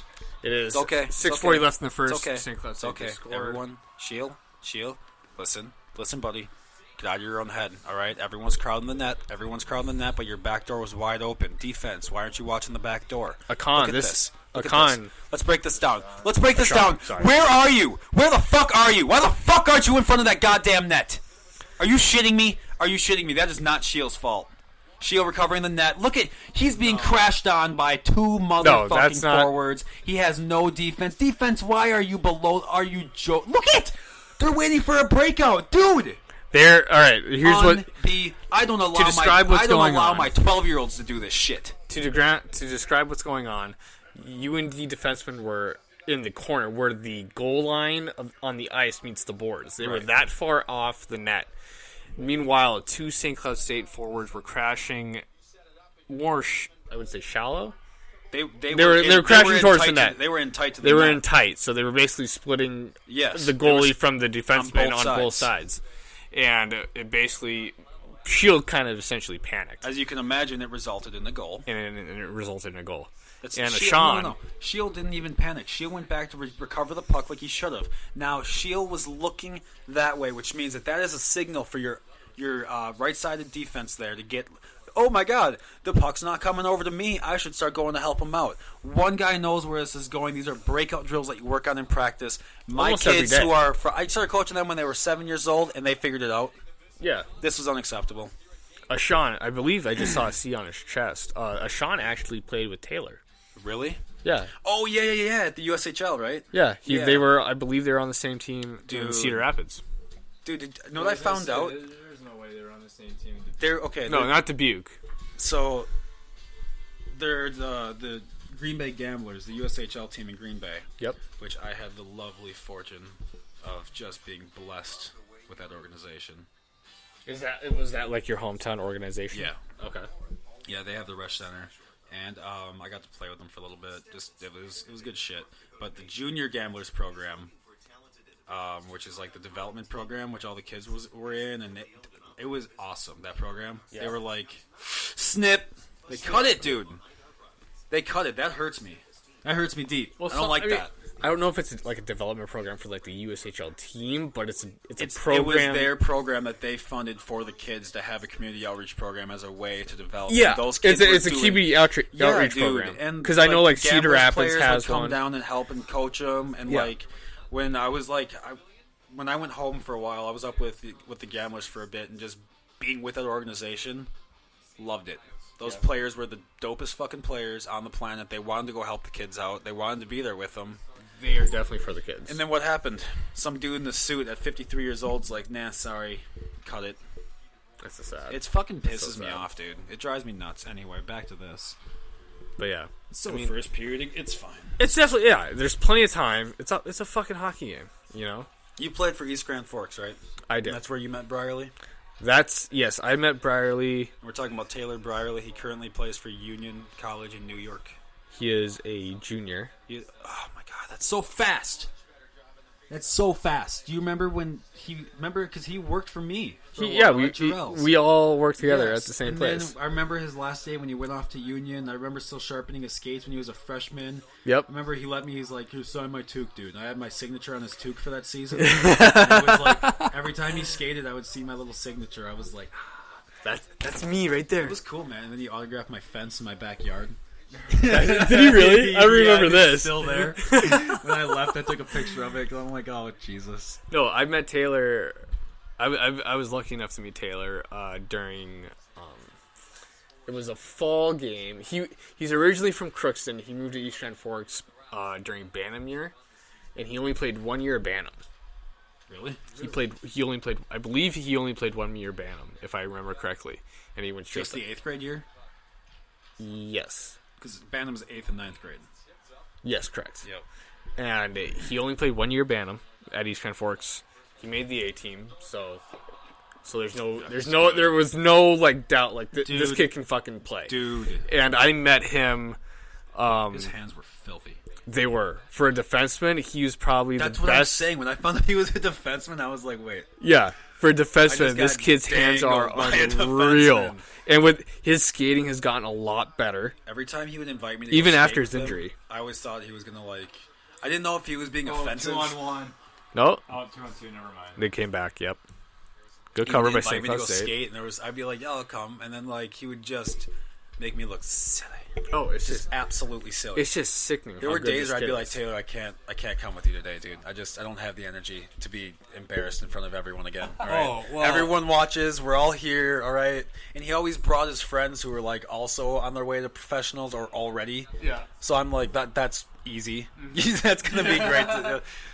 I had that same thing where someone would show up and just absolutely clown everybody. So it was my senior year, and it was during the Christmas break. So we had these optional skating sessions. Not optional. Definitely, it was not optional. Definitely was not optional because I heard optional. And I was like, well, I'm not going then. And then I skipped the first one, right? Yeah, you done fucked up. Oh yeah, I did, because I got a text from the head coach. Yeah. He's like, so why weren't you at? Aren't you at practice? Yeah, why weren't you at practice today? I was like, well, I can't tell him it was optional. Coach, I thought it was optional. So I thought you literally meant that was an optional skate. Can you imagine his face? I can't use that excuse. So our family is having a tough time with someone, a distant relative. So I was like, well, that person's kind of in the hospital, which wasn't a lie. He was, and I told him that I was taking some family time. So I show up to the next one because I was like, well, I can't miss the second one after they already asked me why I'm not showing up.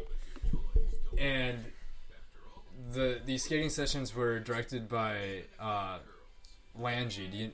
Yep, I know Langy. Yeah, well, Goddamn. Michaela came back for that for Christmas break, and she was on. How'd your legs feel? On they were like jelly. Yeah, she skates. She was on. Fuck. Yeah, but it was at this time that Michaela was on the U18 USA Team USA. It's a peak. Yeah, and so she clowned absolutely everybody. Yeah, and I'm she talking. was good. I'm talking people that are playing Division I hockey right now. Dude, you know what pisses me off? I'm putting my fucking foot down right here. People who shit on women's sports, fuck off, man. They're fucking good. Fuck off, dude. Let me tell you why. Because they have so much talent. Dude, you can straight up fuck off. Because there was a girl that I was seeing for a while who played for UND, and we skated one time. She was good. Yeah. Good.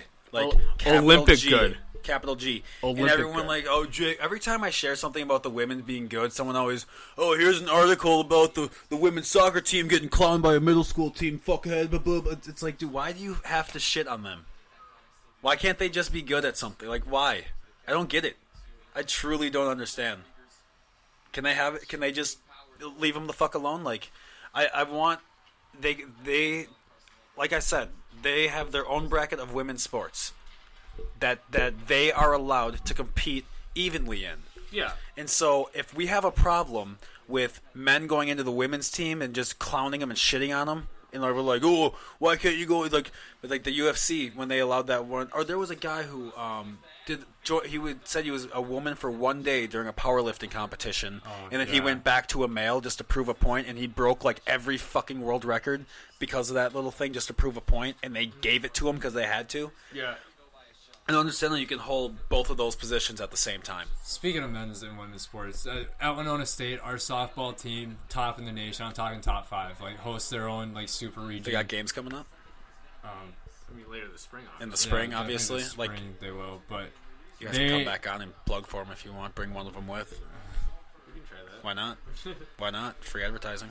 But I usually charge $60 a I'm fucking almost 30-second ad. like I'm almost convinced our softball team at Winona State could probably beat our baseball team Easily. easily. In 10 years, we went in baseball in like 2010, being like national runners up to can barely go 500. Damn. Against NCI. NSIC teams. I'm talking like University of Minnesota Crookston. We're losing to those guys every other weekend. Wasn't Crookston like NCAA junior at one point?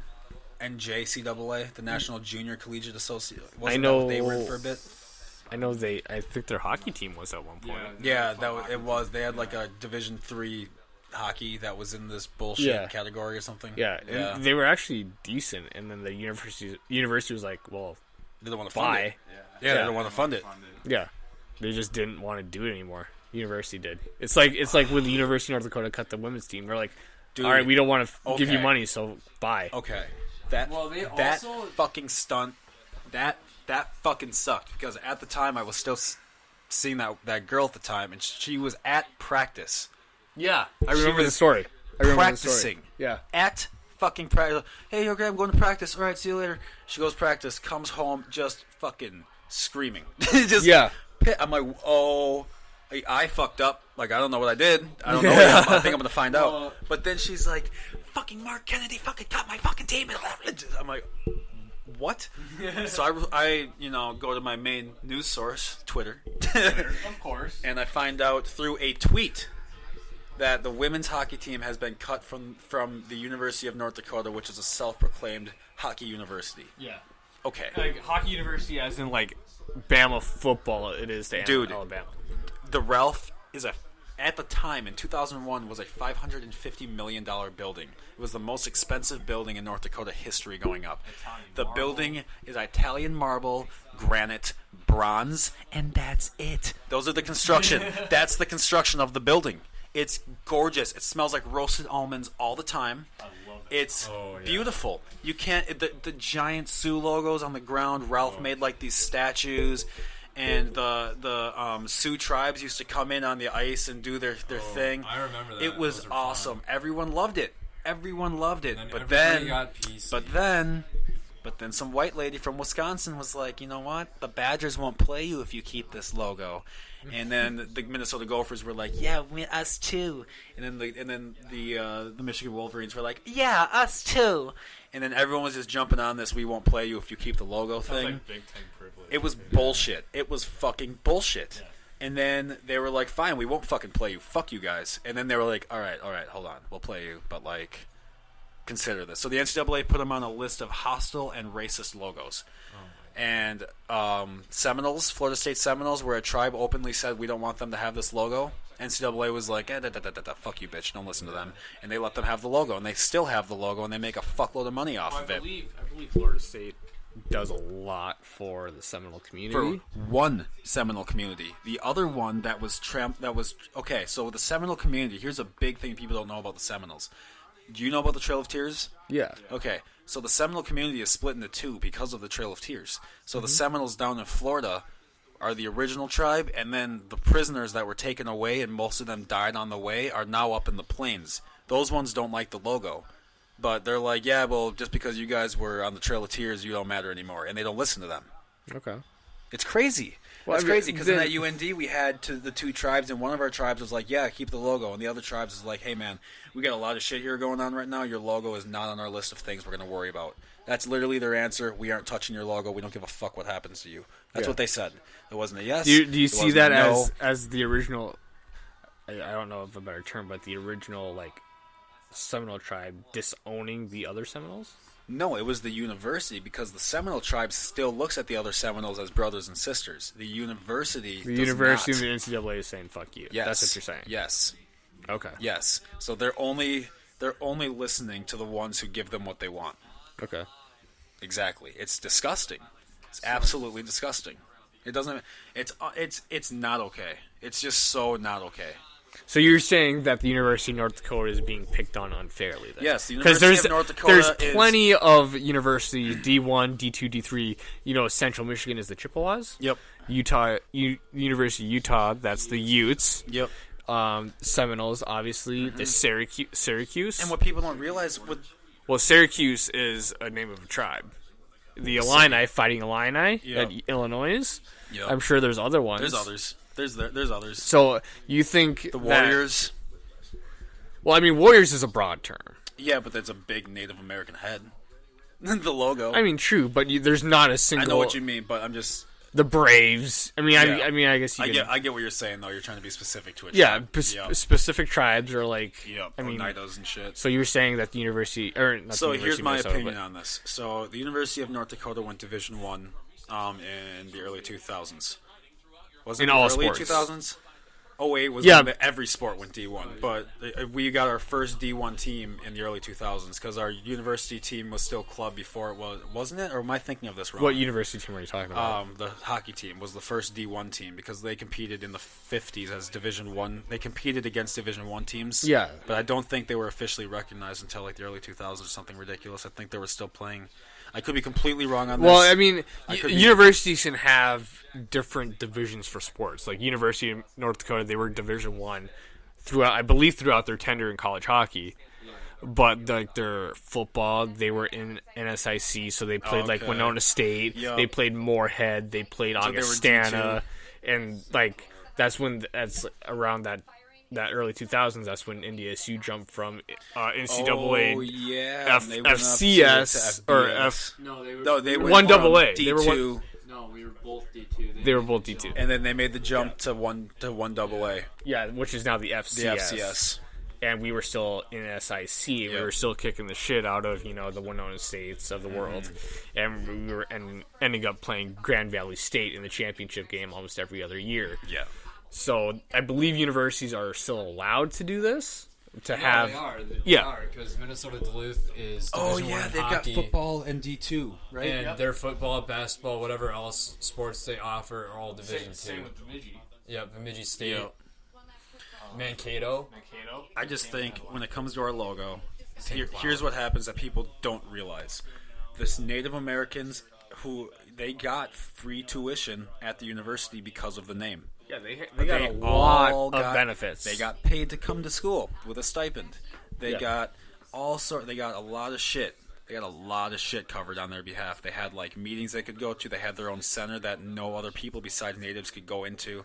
There's a lot of benefits because of that name, and I feel like there was just a whole lot of lack of knowledge on the subject, or people just chose to admit the knowledge of the benefits of it, because I don't see how that was such a bad thing. Everyone loved it. The tribes themselves gave us the name in 1969 in an official pipe ceremony at the University of North Dakota. And- There's pictures of it. And Ralph Engelstad was a huge Ralph supporter. Engelstad, Ralph Engelstad donated $500 million, which was also backed by funds by the university for $50 million more to build this. He was a huge build supporter this, of their to communities. build- yeah, and he was only Did you also put he was a money up goalie. for the Ralph Engelstad and Thief River. Yep, he built the whole. That was completely his funding, Yeah. actually. So there's the Ralph Jr. over at the Little Ralph, as people call it, over in Thief River Falls, which is where they play, and that's Beautiful facility. it's gorgeous. Because that's where he's from, and then the rumor had it was that East Grand Forks was next, because that's where They his were wife supposed to is get it from. next, and then he died, unfortunately. Yeah. But they were supposed to get an arena.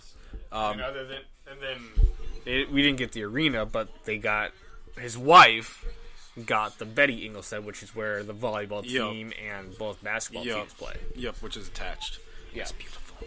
It's honestly, I believe it's There's still an a Easter egg in there. Did you know about it? There's an Easter egg. Yep. Like a video game Easter egg. Yep. There's a hidden piece of knowledge that no one knows about, but like, if you look, so on the Sioux logo, like I have one hanging up here. Look on his back feather. See how it's kind of weird. So the guy who made this logo, his name is Bennett Bryan, and on the back is a letter BRIEN. Do you see it? Yeah. Okay. Now at the Betty, if you walk in where it says Sioux Center, if you look on the ground, there's a Sioux logo on the ground, but it's not quite right. It looks a little off. It looks like someone amateurly did it, and that's because somebody at the Betty, when they were constructing it, found it on eBay, thought it was cool, and bought it and threw it in the ground. That was not planned. That was just tossed in there because someone found it on eBay. Really? Yep. Isn't that awesome? I had no idea about this. I know, isn't that Growing awesome? up in North Dakota, being a North Dakota Fighting Sioux fan, North Dakota Fighting Hawks fan for a majority of my life, I had no idea about this. It's beautiful. It's so beautiful, and please don't So ever is say it how Fighting much Hawks in people this care fucking about house again. basketball up north? Yeah. Don't ever disgust this house with that. You will never see that logo in this house. Listen, if you're about the logo, be about the logo. Cool. I'm not going to get in your way, but don't fucking come at me with it. I'm not ready yet. And I'm not ready yet because of the way it happened. Not because of what happened, but because they took away the logo without listening to the natives. They took away the logo without listening to the alumni. They took it away without listening to the students. They didn't listen to the administrators. They didn't listen to the school board. They didn't listen to the governor. And in fact, they fired the president of this university, threw in somebody from New Mexico who they knew had no idea about what was going on, President Kelly, made him the fall guy, because I went and met with him personally, because I was like, something weird's happening. Like, this is not normal. So I went and met with him personally with a meeting. I have pictures to prove it, and we can look him up. And he explained the whole thing as I walked in, and I was very, I was shocked, because his office had Fighting Sioux stuff everywhere. There was a helmet, there was a jersey. Wait, he was a fan? Yes. President Kelly was actually not against the Fighting Sioux at all. He was just doing what he was told.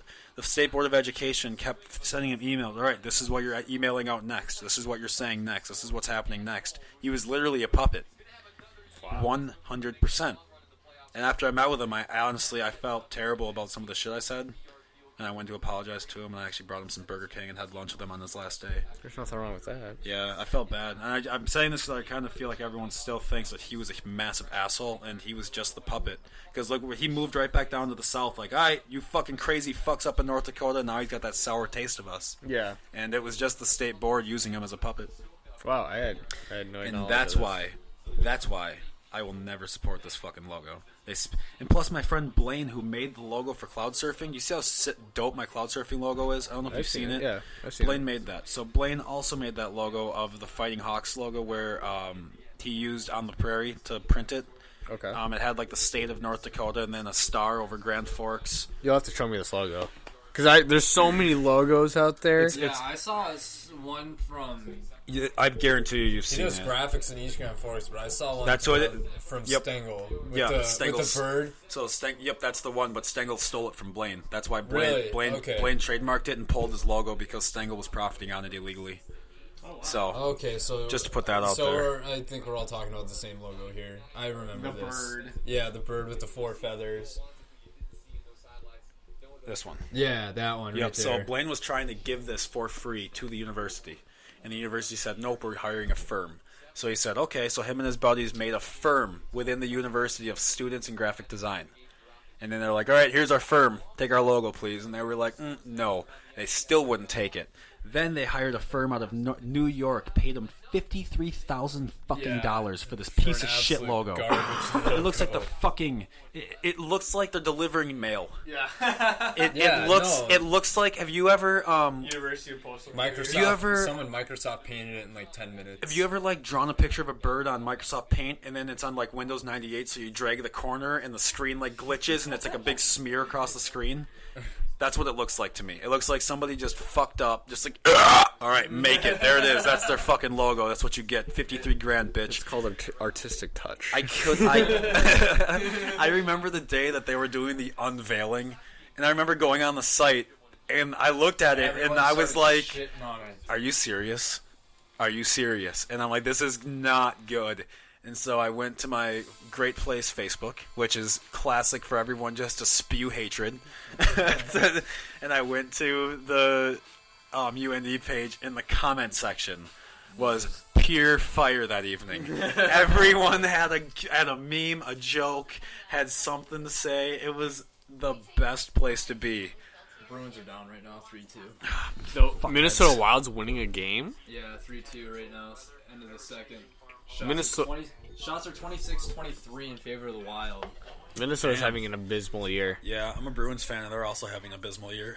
Really? Yeah. By Boston standards, yes. They're in second place in the league overall. Look it up. You said abysmal year.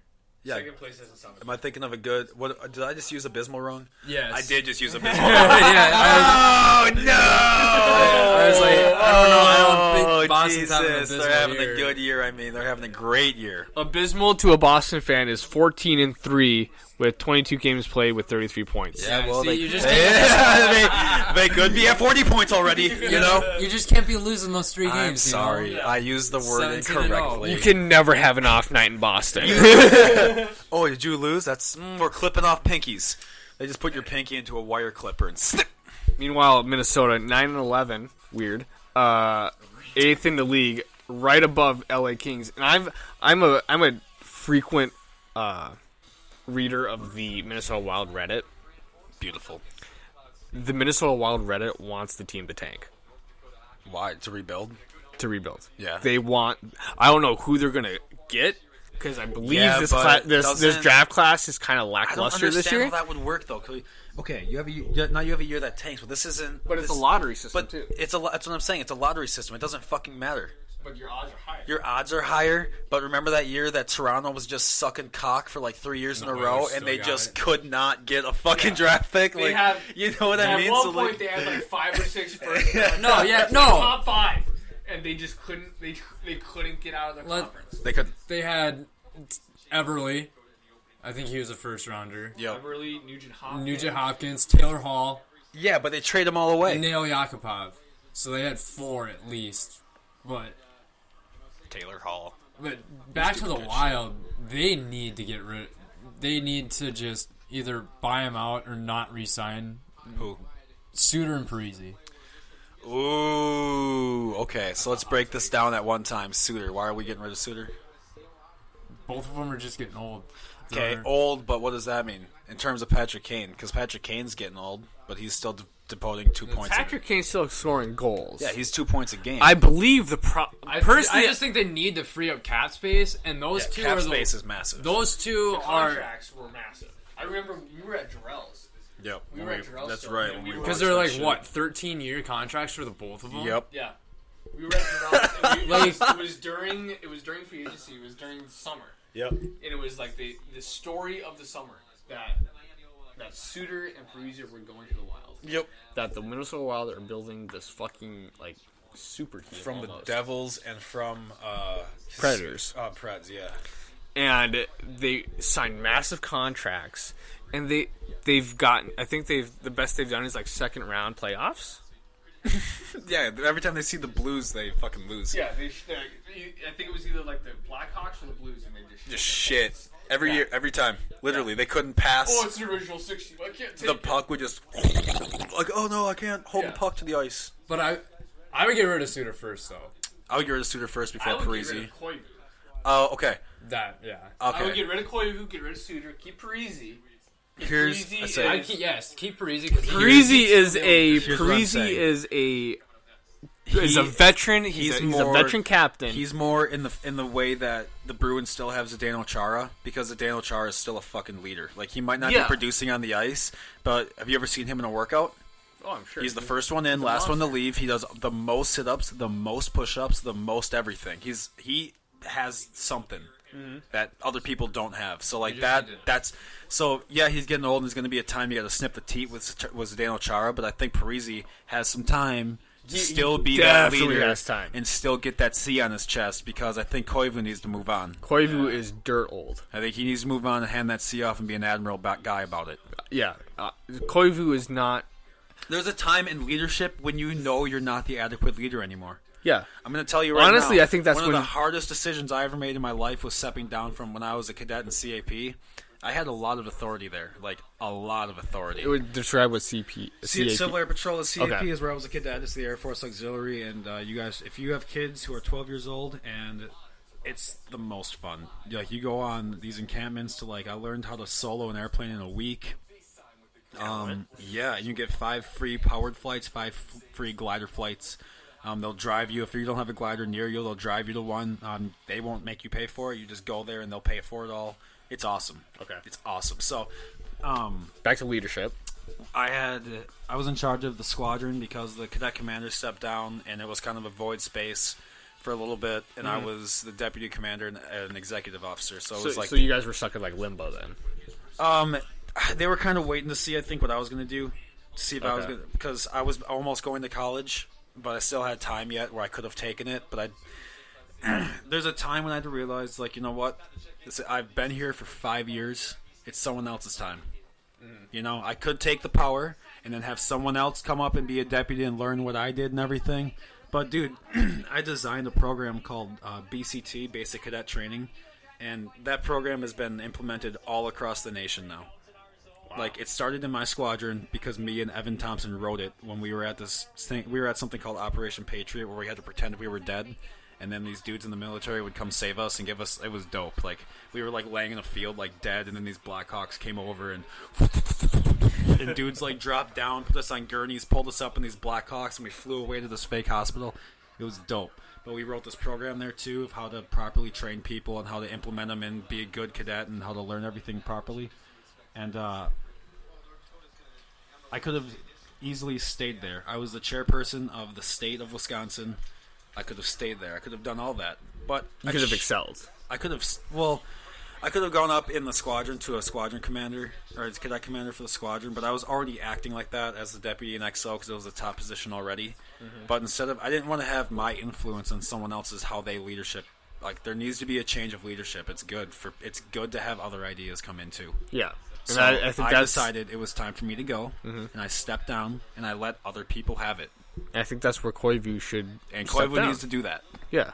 And the only time I ever stepped back in was when my little brother joined, Jackson, it sucks because I really wanted him to keep going, but he waited, and they weren't getting him his paperwork, and they weren't getting him his uniform, and they just weren't doing it. Mm-hmm. And so I called the current, and I was like, hey, what's going on? And they're like, oh, well, he has to go up his chain. I'm like, no, obviously it's not working, so I'm calling you. I need you to get this fucking handled. Otherwise, I'm going to drive in, and I'll get this handled. And you don't fucking want that. Yeah. Get it handled. Within, a day, my brother's like, hey, Jake, got my uniform. Thank you. Yep, you're welcome. So, Weird. I'm not one to flex. I don't like doing that shit. Yeah. I don't like doing that. I like getting new leadership, but I expect that new leadership to still be responsible. Your ideas can be different, but you better be responsible. Yeah. And I think Koivu can step down because I think Parisi has the reins just fine. I mean, how long has Koivu actually been captain? He's been captain It's been for at least a decade. Literally I 10 years. Yeah. I think since 2008, 2007. Right? He just used to Been retire. over 10 years. Yeah. Parisi was still probably in high school at Shattuck when Koivu was captain. Parisi was still learning how to jerk off when he got his captainship.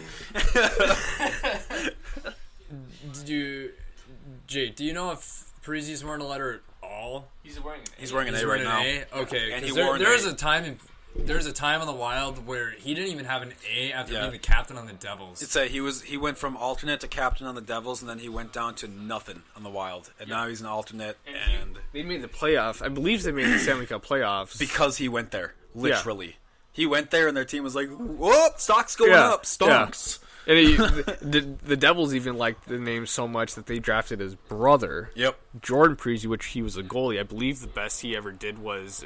he didn't do well. He went up for 2 I believe NHL when they games, were too. still in Albany, I believe he was with the Albany Devils, which is an AHL Yeah, affiliate. he went up to the NHL once or twice though. Yeah.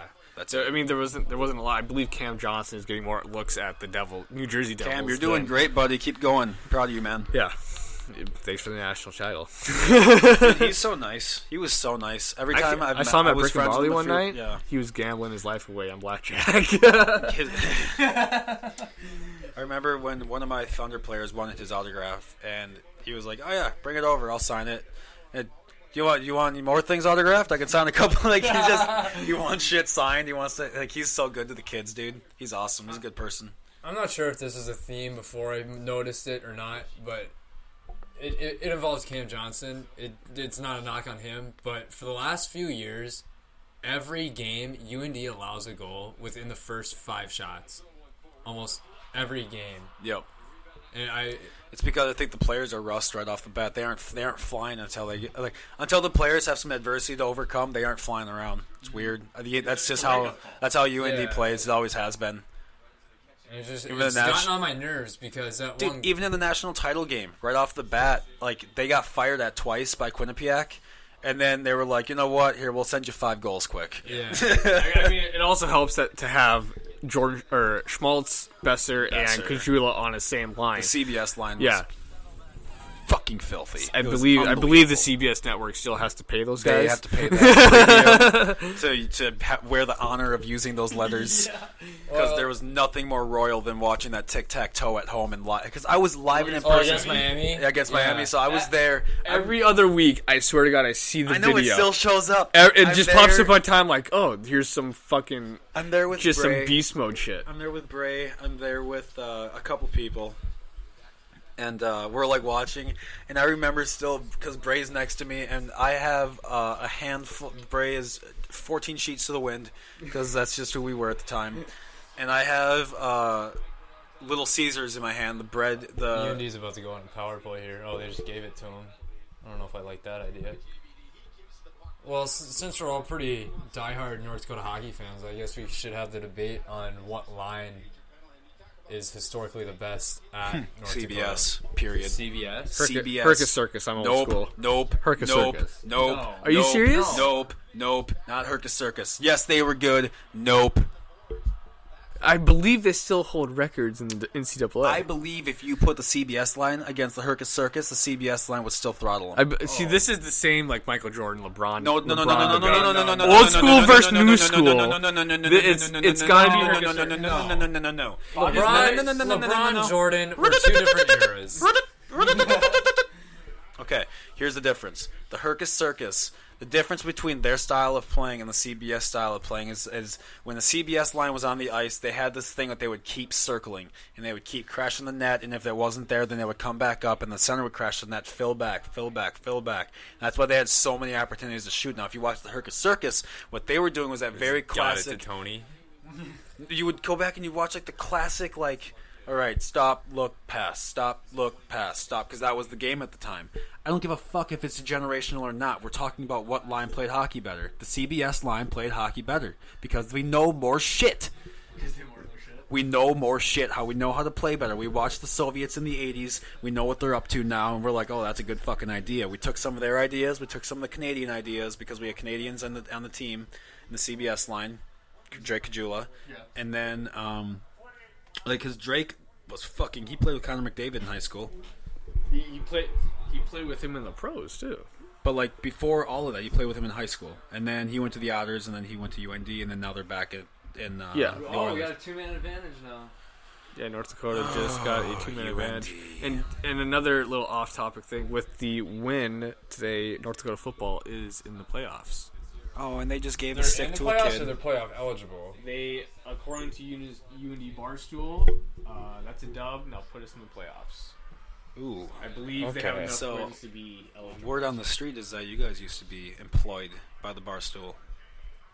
Yeah. Yes, we were, actually. We should talk about that a little bit. You want to start it off? You should just... Because we talked about it a little bit before the show, but I was like, hey, we should hold this for when we get on air. So you should talk about... Just review what you told me first, how you got involved in shit. Because everyone's like, I want to be the Barstool guy, and everyone's trying to figure out who the Barstool guys are. Well, these 2 dudes were the Barstool guys for Winona. Yeah. So... All right, well, we were just doing homework at the library, and we all just kind of at one point just all took a break at the same time. We just started messing around. We looked for a Barstool logo, like online.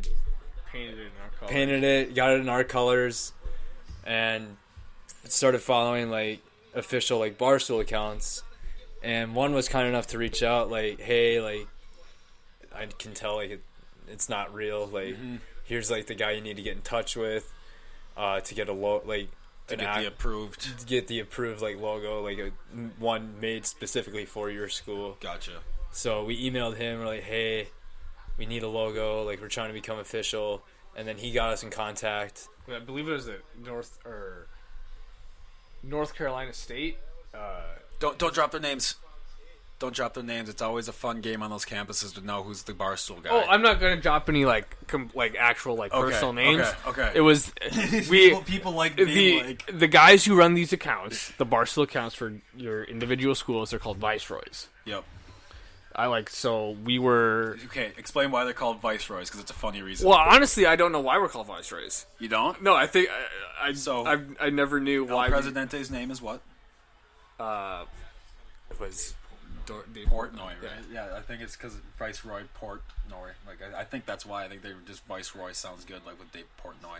Oh, okay. Yeah. Well, I could be spreading fake news, but that's what I was told by the UND guy. We were put in contact with the North Carolina State. It's the Wolfpack. I don't know what university that is. North Carolina State. We were in contact with them. The guy that was the media director at North Carolina State, he was like the guy to like make all the logos. So if there's graphic designer. Graphic designer, and he was like, yeah, I'll whip this up real quick, and like maybe 3 hours later, he sends us this this logo. It's the traditional bar stool in Winona State colors, which are purple and white. Do you still have the login? I don't have the login. I actually gave it to someone else. The next generation. And he's doing a shit job of it. Chris Stern, I'm talking to you. You can't call out the new guy's name. Oh, now he's going to be hunted. I don't give a shit.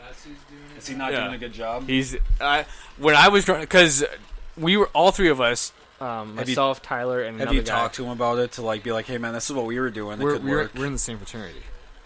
Oh, I gave it to a brother. Yeah. See, but there's where you went wrong. Yeah. I love my brothers, but I'm not giving them a fucking job. See, that's why I can't work. You don't hire family. That's a bad idea. You never hire family. But remember Cake Boss? Yeah, you're bringing Cake Boss in this conversation. And that must have been a real awkward conversation. He had to fire his mom at one point. That must have been a real awkward conversation. Yeah. Don't hire your family. It's a terrible idea. But yeah, the Mankato State viceroy contacted us like, hey, you want to make this official? And we all agreed. We all had a little conversation like, yeah, we'll make it. 10-minute conversation. Little 10-minute conversation. We're like, yeah, we'll make this official. We're fucking bored. Yeah. So first it started off as an Instagram, I believe. Yep. And I think it was, I want to say it was my call to make a Twitter. The Twitter wasn't as successful as the Instagram account. No, definitely not. But our Instagram account was, I for a smaller school. We'll go ahead and pull the numbers. I up. think That will be, yes, eventually. Let me pull up the.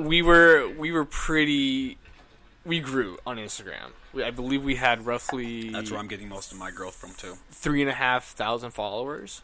I've got you beat. Really? Oh, almost to 4. Right now, the account has 4,000. Right now, the account that we started has 4,101 followers. Good job. Yeah. And we built that up. We were getting content messages up the ass daily. I was having trouble putting stuff up there. Like, I had to limit myself to 3 posts per day. 1 in the morning when I woke up. Yep. 1 in the afternoon when I was eating lunch, when I had time. And 1 in the evening, roughly 7 o'clock, before everyone went to bed. Because, you're up on your phone all night, looking through shit. You're like, oh, check Instagram, see what's going on. I want to see, a Barstool post up there. So we got this account just rolling. It was seriously rolling. We were getting offers from different Barstool organizations, in the state of Minnesota, to do parties. We in the mix. We had a Barstool 4th of July party on Lake Minnetonka. Yep. And if you guys don't know, I believe Lake Minnetonka is. You just said before this podcast that most of your viewers are in California, correct? Correct. for you guys in California, Lake Minnetonka is like the ultimate party. It's like Lake Tahoe. Lake Tahoe is in California. Yeah, absolutely. Lake Lake Tahoe. And North Dakota just scored. North Power play Dakota goal. on the power play. Who got it? Bernard Doctor? Bernard Doctor. Attaboy. Fuck yeah, buddy. Put him on the World Junior. You are awesome. They do need him on the World Junior team, actually. He's kicking ass. I don't know if you saw this stat, but I saw it on the way up here before we went to the East Grand Forks Illinois game. Brad Schlossman tweeted it. Coming into this game on the season, UND was at like 17% on the power play, and in the last 5 games, they're at 30%. Damn. That's big. That's double. Yeah. They are on fire. But Jacob Bernard Docker, I believe he's Canadian, if I'm not mistaken, pings blocker side high post. And into Just that. a fucking Just a filthy ripper sniper. snipe. Sends it. So tied up still on the power play. It was I believe it was a 2-man advantage still. So University of North Dakota still has a power play. But Yeah, talk about your lake party. back to this Barstool topic. We had in the plans it was going to be a 4th of July party on Lake Minnetonka. There's going to be all the Minnesota Barstools, so I'm talking like Minnesota Duluth, Minnesota University of Minnesota, the U, Mankato, Winona, and St. Cloud. Even I don't know if Bemidji has one, but they would have been there.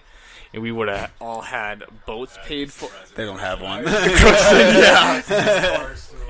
And we would have had boats that would have been paid for. Oh my god. To go on, and we would have had DJs there. It would have been a fucking banger. Yeah. We brought this idea to the head guys at Barstool, and they had to talk to their legal team about this because there's a lot of liability. Yep. And it ended up where the lawyers at Roll on Barstool over, brother. didn't find it was necessary because there was too much liability in the process. Didn't find it was necessary. Well, no one ever thinks that shit's necessary. We don't think it's necessary to throw this lake party this year. It was too much of a risk to. Here, so if you let that, just let it, and then see that other dial there. Nope. Yep. Nope. One more down. And then spin that, and it'll make it tight up to the top. Spin this which way? Oh. No, you don't have to twist the mic. There. You can let the mic hang, and then you can just. Yeah. So, but listen. I need to talk about this real quick too because the House of Representatives just passed the federal legalization of marijuana act. I saw that. So what it's doing, just to clarify everything, because a lot of people don't know, because a bill always has strings attached. And there are strings attached to this bill. Oh, I'm sure. Okay. I'm sure. So one of the strings attached is not, but I don't think they're bad strings. I just want to clarify this. I think they're good strings on this one.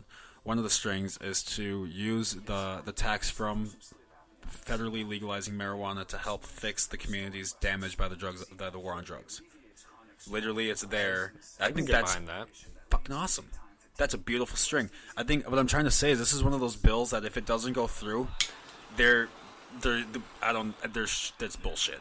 Yeah, it's bullshit. It's gonna it's helping to fix the inner cities. It's trying to help to go fix Detroit. Detroit also, by the way, the students of Detroit just filed a lawsuit against the city for giving them inadequate education because of their books being outdated. Their schools had mold. Everything was such in terrible conditions. What's up, Tyler? And to go off that, I saw that federal court actually ruled that residents of Flint can sue the government. Fuck yes. Sue. Giving them clean water, dude. That and which is ideal. So when there's a lawsuit, everyone's like, "We're looking for financial compensation." No, that's not what the lawsuit is. Yeah. A lawsuit is filing a legal motion that someone is breaking the law. Yeah, that's what it is. The outcome doesn't have to be financial. The outcome can be that they fix the shit that they've been doing wrong the whole time. Mm-hmm. That can be the outcome. It doesn't mean that everyone's getting millions of dollars. It's essentially to right or wrong. I just want to clarify. I just want to clarify that because someone got coffee dumped on them, so they sue. First of all, yes, because McDonald's had their coffee at 200 degrees, which is fucking unreasonable. There was a lot of bullshit. And there's a documentary. I just want to point out there's a documentary about the case that he just mentioned. Is there really? There's a document. I don't know if you've seen it. No. It's called Hot Coffee. Hot Coffee. I'm gonna watch it. It's probably like $2.99 on like YouTube. That's fine. But it's called tort law. You know what tort law is? Yes, I do know what tort law is. Tort law is it's a civil action. It's a civil action, I believe, and it's basically to give citizens a better chance to sue companies for wrongdoing. Right. And there was a lot of like media bias, a lot of media like very much shaping of this case. And why was that? Do you know? I do not know. Oh, buddy, this is where I can come in to help you real quick. Okay. The lawyers for McDonald's were actively conspiring to hire news agencies and late night personalities to shit on her, to make really? the public opinion on her terrible. Okay, I can see that actually because during the happens. documentary there are clips of late night comedians Shut the fuck up. making I fun, can see it. like Leno. Damn. There's Leno, Yes, Jimmy Kimmel, Leno, Yep, and there's names Yep. in the court documents that show that they were actively paying them to do this. Yep. Hot Coffee. Look it up. That makes me upset, though. It's dude. it's like an But, hour and a like, half to 2 hour documentary. Here, how many times do these assholes have to be caught fucking you over before people are like, hey, let's stop listening to them, man? Stop listening. Why do you guys still listen? They lied to you on Tuesday night, but because something happened on Wednesday, it's okay? I don't understand that. I just don't understand that fucking logic. Like, ABC News is going to put out a podcast in January about the Epstein case. Obviously, we now know that all of that's about to be the biggest amount of horse shit on the planet of Earth. So why anyone would even bother to listen to it is beyond me. Don't give them a fucking cent of revenue. Mm-hmm. Don't reward stupid. But yeah, Drives me nuts. Going back to that hot coffee case, it was the lady that dropped the coffee on her lap. All she wanted was like enough money to pay like the medical expenses. That's it. Which was a few $1,000s, by the way. Yeah. So she didn't even want all that, and they basically ran out of options, and they took McDonald's to court, and it showed up like through discovery that because McDonald's is like, oh, like we haven't had this complaint before. It showed up in their documents like 700 times that drinks were way too hot. Yeah. It happened because their drinks were between 185 and 200 degrees. It was like radiator fluid. Yes, it was hot. so hot that they had problems keeping like the handles on their thing from melting onto the fucking pot. Which essentially happened to her thighs. Yes. It melted. yes. It melted. You guys should Google those pictures. If you're listening right now, you should Google it. Like if you can handle it.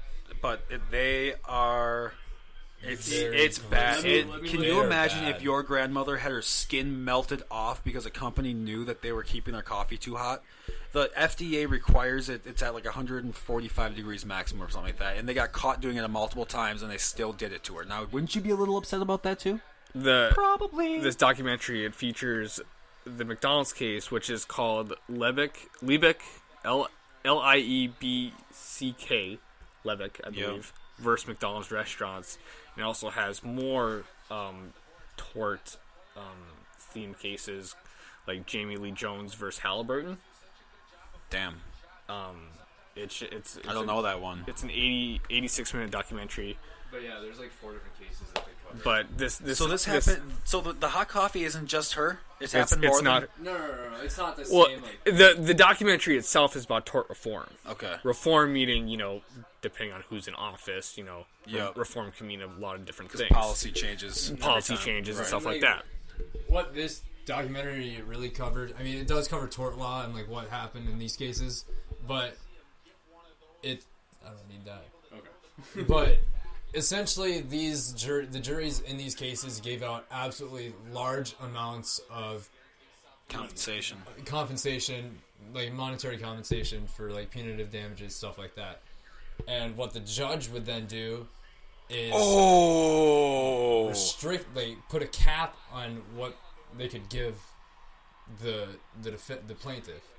A judge put a cap on it? Yeah. Can you legally do that? Certain states can put caps on. Yeah. So like these. But how? How can you pre know a damage?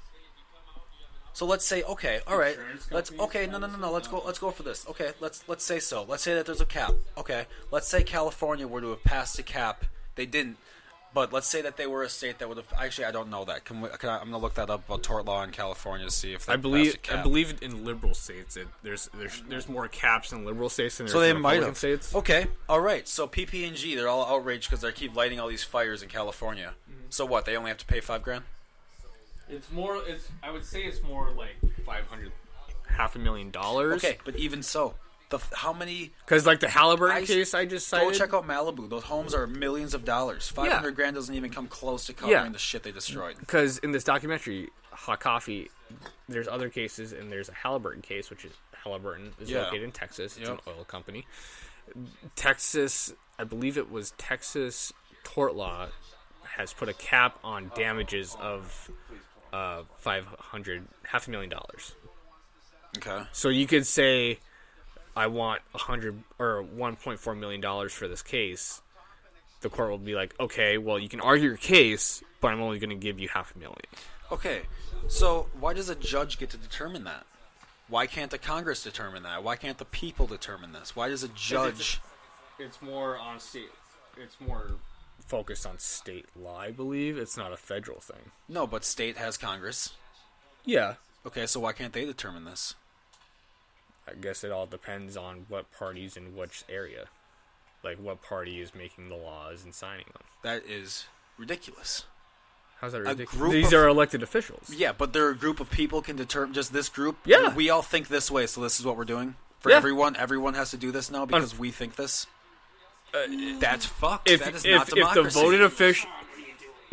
democracy. If the voted officials that you put in office... Who put in office? The voters. Well, right, but not all the time, right? So, like, let's say... What do you mean not all the time? Okay. I mean, because judges are appointed oftentimes. Yes, federal judges are appointed. Right. So, so even on that scale, why does someone have a voice for everyone? Why does one person get to have a voice for everyone? Because, like, half the people are liberals, half the people are conservatives, right? So then half the people just get to fuck off?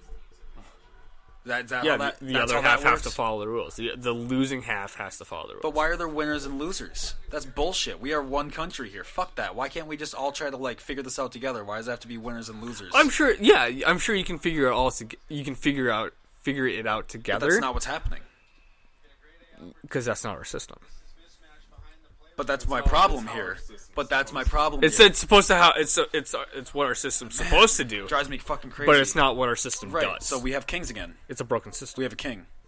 I believe it's a well-known fact that our system is broken. Well, it's a well-known fact our system's broken, but I didn't know that a judge can just slam a hammer and make a rule that this is how much everyone now gets to get. Period. Fuck you. Well, it's not a judge's call.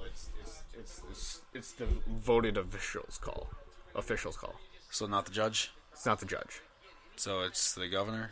Because tort reform has to go through legislation, correct? Right. Okay, I see what you're saying now. So it would go through Congress to make it these would things. Go through Congress, So it Senate. was through Congress and Senate, or State it was Congress. through the House and Representatives, and it was through the Senate, and it was okay. So it did go through our state legislative. We went through all that to make tort law at $500K. Maybe for this Texas case, yeah. I'm sure there's a cap that was voted on by officials that we put in office. That's fucking crazy. Yeah, that makes me a little worried.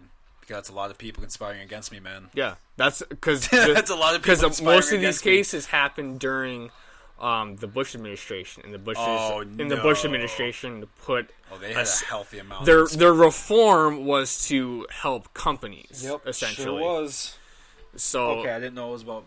Okay. And during the Obama administration, I'm sure some of those laws Bush squared. Obama was Bush. Everyone's like, no, he wasn't, man. Okay, illegal wiretapping wasn't the same exact fucking thing as what Obama was doing, listening to your phone calls.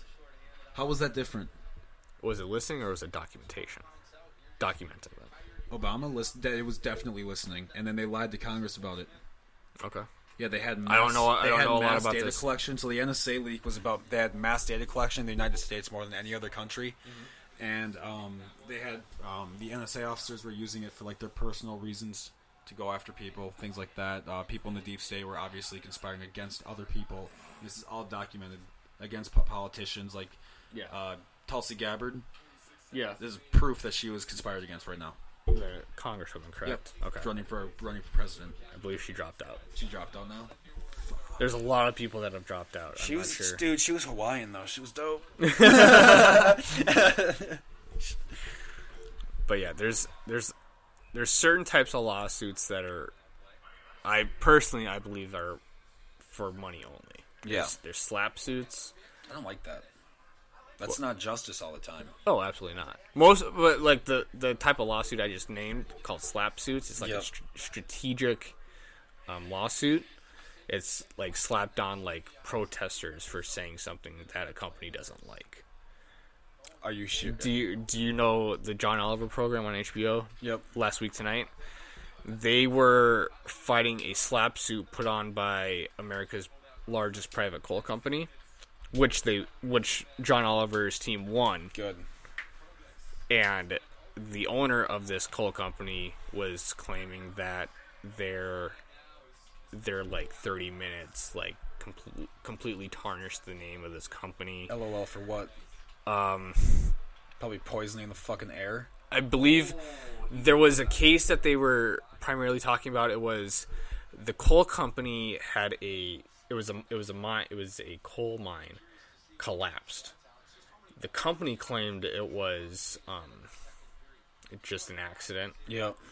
The investigation that went into this collapse found out that there was a lot of unethical tactics used by this coal company in mining, and that's why it collapsed. And then they're like, hey, you told people. Yeah. Sue. Yeah. That's bullshit, man. Obviously, thank God that they won for the First Amendment. Yeah, they sued Home Box Office, HBO, Home Box Office, and That's the John Oliver. For. Man, you just changed my world. Thank you so much. Home Box Office. I never knew I needed to know that. Yeah, HBO is short for Home Box Office. Beautiful. I didn't even know I wanted that information in my head. and the John Oliver show for quite a lot, like millions of dollars, and it cost Oliver's legal team like $250,000, and they won it. So they have to get paid back? Do they get countersued for the legal charges? I'm sure they could. I don't know if they are. I would. Yeah. Countersue and be That's like, a lot of money. And fuck y'all for even making me go through the bitch. So now we going through it again, but now y'all paying me, alright? Alright, we have 1:30 left in the second, and this podcast is going on 3 hours, so we're going to have to wrap it up here soon because my Spreaker limit is at 3. So, no, we've got like 8 minutes that we can still record for. We're good. So, if there's anything you guys want to talk about that while you're on before you head out? Honestly, we do have some time. I just want to thank you for letting us come on. No, I'm glad you guys came on, dude. And I didn't even realize we were going to have a second person. It was dope. I didn't even know about the podcast until like a few days ago, I'll be honest. That's cool. Because Tanner's like, yeah, like Jake has a podcast and he kind of wants us to do something hockey related. So I found out I was doing this yesterday. So. Dope. Welcome. And hopefully I'm able to do this again because what's cool about this? Blast. We've already got hundreds of people listening to this shit. Yeah. Like all around. Like I don't know if you saw the little map I put up, but like I did see that. It's up in Canada, Mexico, Brazil, Europe, and France, Germany, Spain, spreading. Russia. Not like North fire. Korea, not China. It's like not a California wildfire. It is growing like the California wildfire, just ripping, dude. But hopefully we're able to do this next weekend. Oh, that'd be dope. We could totally do it next weekend because I have a lot of time in between, obviously, because we're going to the Sioux we're going to the Sioux game because the Sioux are coming to play the Gophers next week. Yeah. I got to find my tickets online because I had to like redo my whole computer and I don't have anything saved, so I'm gonna have to go through and find my shit again quick for that. Damn. Yeah, I had to fucking pay out the ass for these tickets. How much were they? It's a Thursday Friday series. The Thursday night game was a little cheaper, but it was like $80. Well, it was UND fans getting all them tickets. Oh, the profits, yeah. Well, there's so many fucking taxes on those online, like StubHub and Vivid Seats. That's their website. Yeah. No, they aren't taxes. They're fees. Fees. I'm sorry. Big difference. Fees go to assholes. Fees go to assholes. Taxes go to help shit. Sometimes. But the tickets themselves were like $60. I ended up paying $80 or something like that. Yeah. And then the Friday night game was a little bit more expensive, around $140. That's why I got mine a long time ago. Yeah. I got mine when they were fresh off the oven for $28. There you go. Yep. Actually, Nashville, North Dakota is hosting Penn State in Nashville. I'm going. British Soda. You're going? Yep, my brother has a place there, so we're the same with him. Austin, I'm volunteering you that I'm coming here. Because our dad, he just told us that he is able to get up to 8 tickets. I haven't gotten tickets yet, and I'd like to come with you, please. They haven't been released. They don't go on sale until the Yeah, 9th. I do need But to. he's. But, like, are we actually doing that? Because if we are, like, we need. Well, what is it? Is it 2020 or 2021? It's 2020. It's 2020. So coming up it's this next year. year. It's December. Yep. It's like December 20th. It's 1 year from now. Okay. Yeah. Because Nashville with you two and whoever Jake knows down there would My be, brother is would pretty be fucking cool. insane. Yeah, my brother's going to be on the podcast here soon, too. So, my brother, Austin, he listens. He is the opposite of me. Okay. So, he's not funny. Just to start with. He's talking shit about you, Austin. No, I'm not, but he knows it. Like, you throw a football at him, and he'll smack him in the face because he can't catch it. Like, he's not a sports guy. But I'll tell you what, if you want to know a fact about some fucking planet over in the next galaxy or some shit, he's got He's the that guy- for he's He's the guy got to that know. info right there. If you want to get a heart surgery, he could probably do it in the kitchen. Like, dude, Sounds like a combat listen, medic. my brother is currently, and I'm bringing him on for this because he's working in diabetes research to cure diabetes, and he has figured out ways of doing it already in different animals, and it's working. Now the government's coming for you, G. My brother and I are both gonna end up. Yeah, they committed suicide together. They shot themselves in the back of the head twice. Jake, you just got put on a list, okay? Yeah, You're watching too many Jim Jones documentaries But and they he's- drank the Kool-Aid. He's awesome, man. He figured out a way to like take a cell from that he printed off over here, and then that printed cell would activate these stem cells or some shit. I could be totally butchering all this. That's why I'm putting him on it too.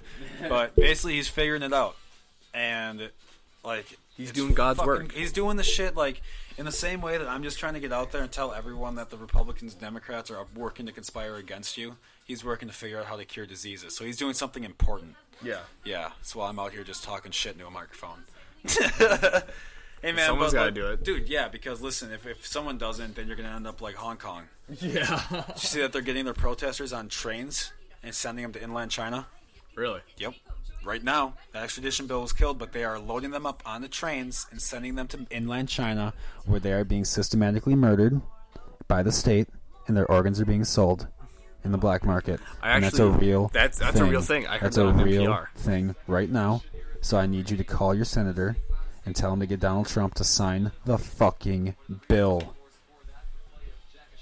That's all I have on that subject. It gets me heated. I can't believe we're doing nothing. Yeah. I can't believe it. I cannot believe we're sitting here doing nothing. The president has the ability to sign that fucking bill, but all of his products are going through China, so he's not going to sign it. All of his Make America Great Again and all you fucks are wearing, they're made in China, who are fucking stepping on democracy, and your president is letting it happen. What the fuck? One of the biggest stockholders of the NBA is Chinese. Yeah, well, fuck the NBA, too. Those guys suck. They have Wish logos on their jerseys. Those Well, guys... who is it? I think it's the Lakers or someone. No, it's The Clippers have Bumble. the Clippers have Bumble. Yep. Yeah. Yep. The dating app. The dating app. That's Are you gorgeous. kidding me? Yep. Jesus. The Lakers. An app that was meant for finding anonymous sex Yep. is on their jersey. That's great. Yep. It's just out there. Yep. And a Saudi prince owns the majority stock of Twitter, I did not know. where we all get our news. Yeah. Yep. All these things no one talks about, but I just go and dig into it, and I'm like, what? What's doing it. going on? Keep And then doing I it. fucking type it up, and I'm looking into it, and I'm like, what's going on? I go talk to my journalist friends, what's going on over here? And they're like, yep, that's real. And I'm like, Is there a timeline for a Jake Ryder blog? I have a blog on my website that I never type on. You gonna start doing that? I should, I guess. What? So I can get myself like the CIA is like, boop, boop, boop. Okay, what am I kidding? I know I'm being watched. It's 100% because I bought 2 handguns in 1 week. You automatically put it on an ATF list for that. I already know. My friend told me. So Jake Ryder blog to be determined. You know the FBI visited me once? When? In Grand Forks? No, back in high school. This was when I was being a little fuckboy on the internet. I thought I was being an internet hero, but I was trying to be all cool with the anonymous. Yeah. When Anonymous was big. Oh yeah. So I was helping with that. So like With the vendetta mask. Yeah. Yeah, I had one of those in high school, and Oh Jesus. they couldn't catch me at the time, and now with the terms of whatever have expired, I can't be in trouble for this anymore. But the statute of limitations has expired. I can't be in trouble anymore for this. But they I was working with some guys to help take down the Church of Scientology. We used a program called Low Orbit Ion Cannon. Mm-hmm. And basically that's an end-all game weapon that we used, and it was named after a game. And we basically went and it would go and request from the website, and it would just overload the requests, and it would just shut it down. Yeah. And so the Church of Scientology literally hired the FBI to come knocking on everyone's door who did that to them. Mm-hmm. They got the government to go work on their behalf. Did you know that Tom Cruise actually got out of Scientology just recently? He got out? I believe. Shut up. Tom Cruise. We might be friends again. I fucking talked a whole lot of shit about you last episode. I'm sorry. Let me look. Tom Cruise. Because, I mean, don't take my word for it. I believe I was at the grocery store reading the tabloids that are right there next to the register. Oh my god, it's real. Is it real? USA Today.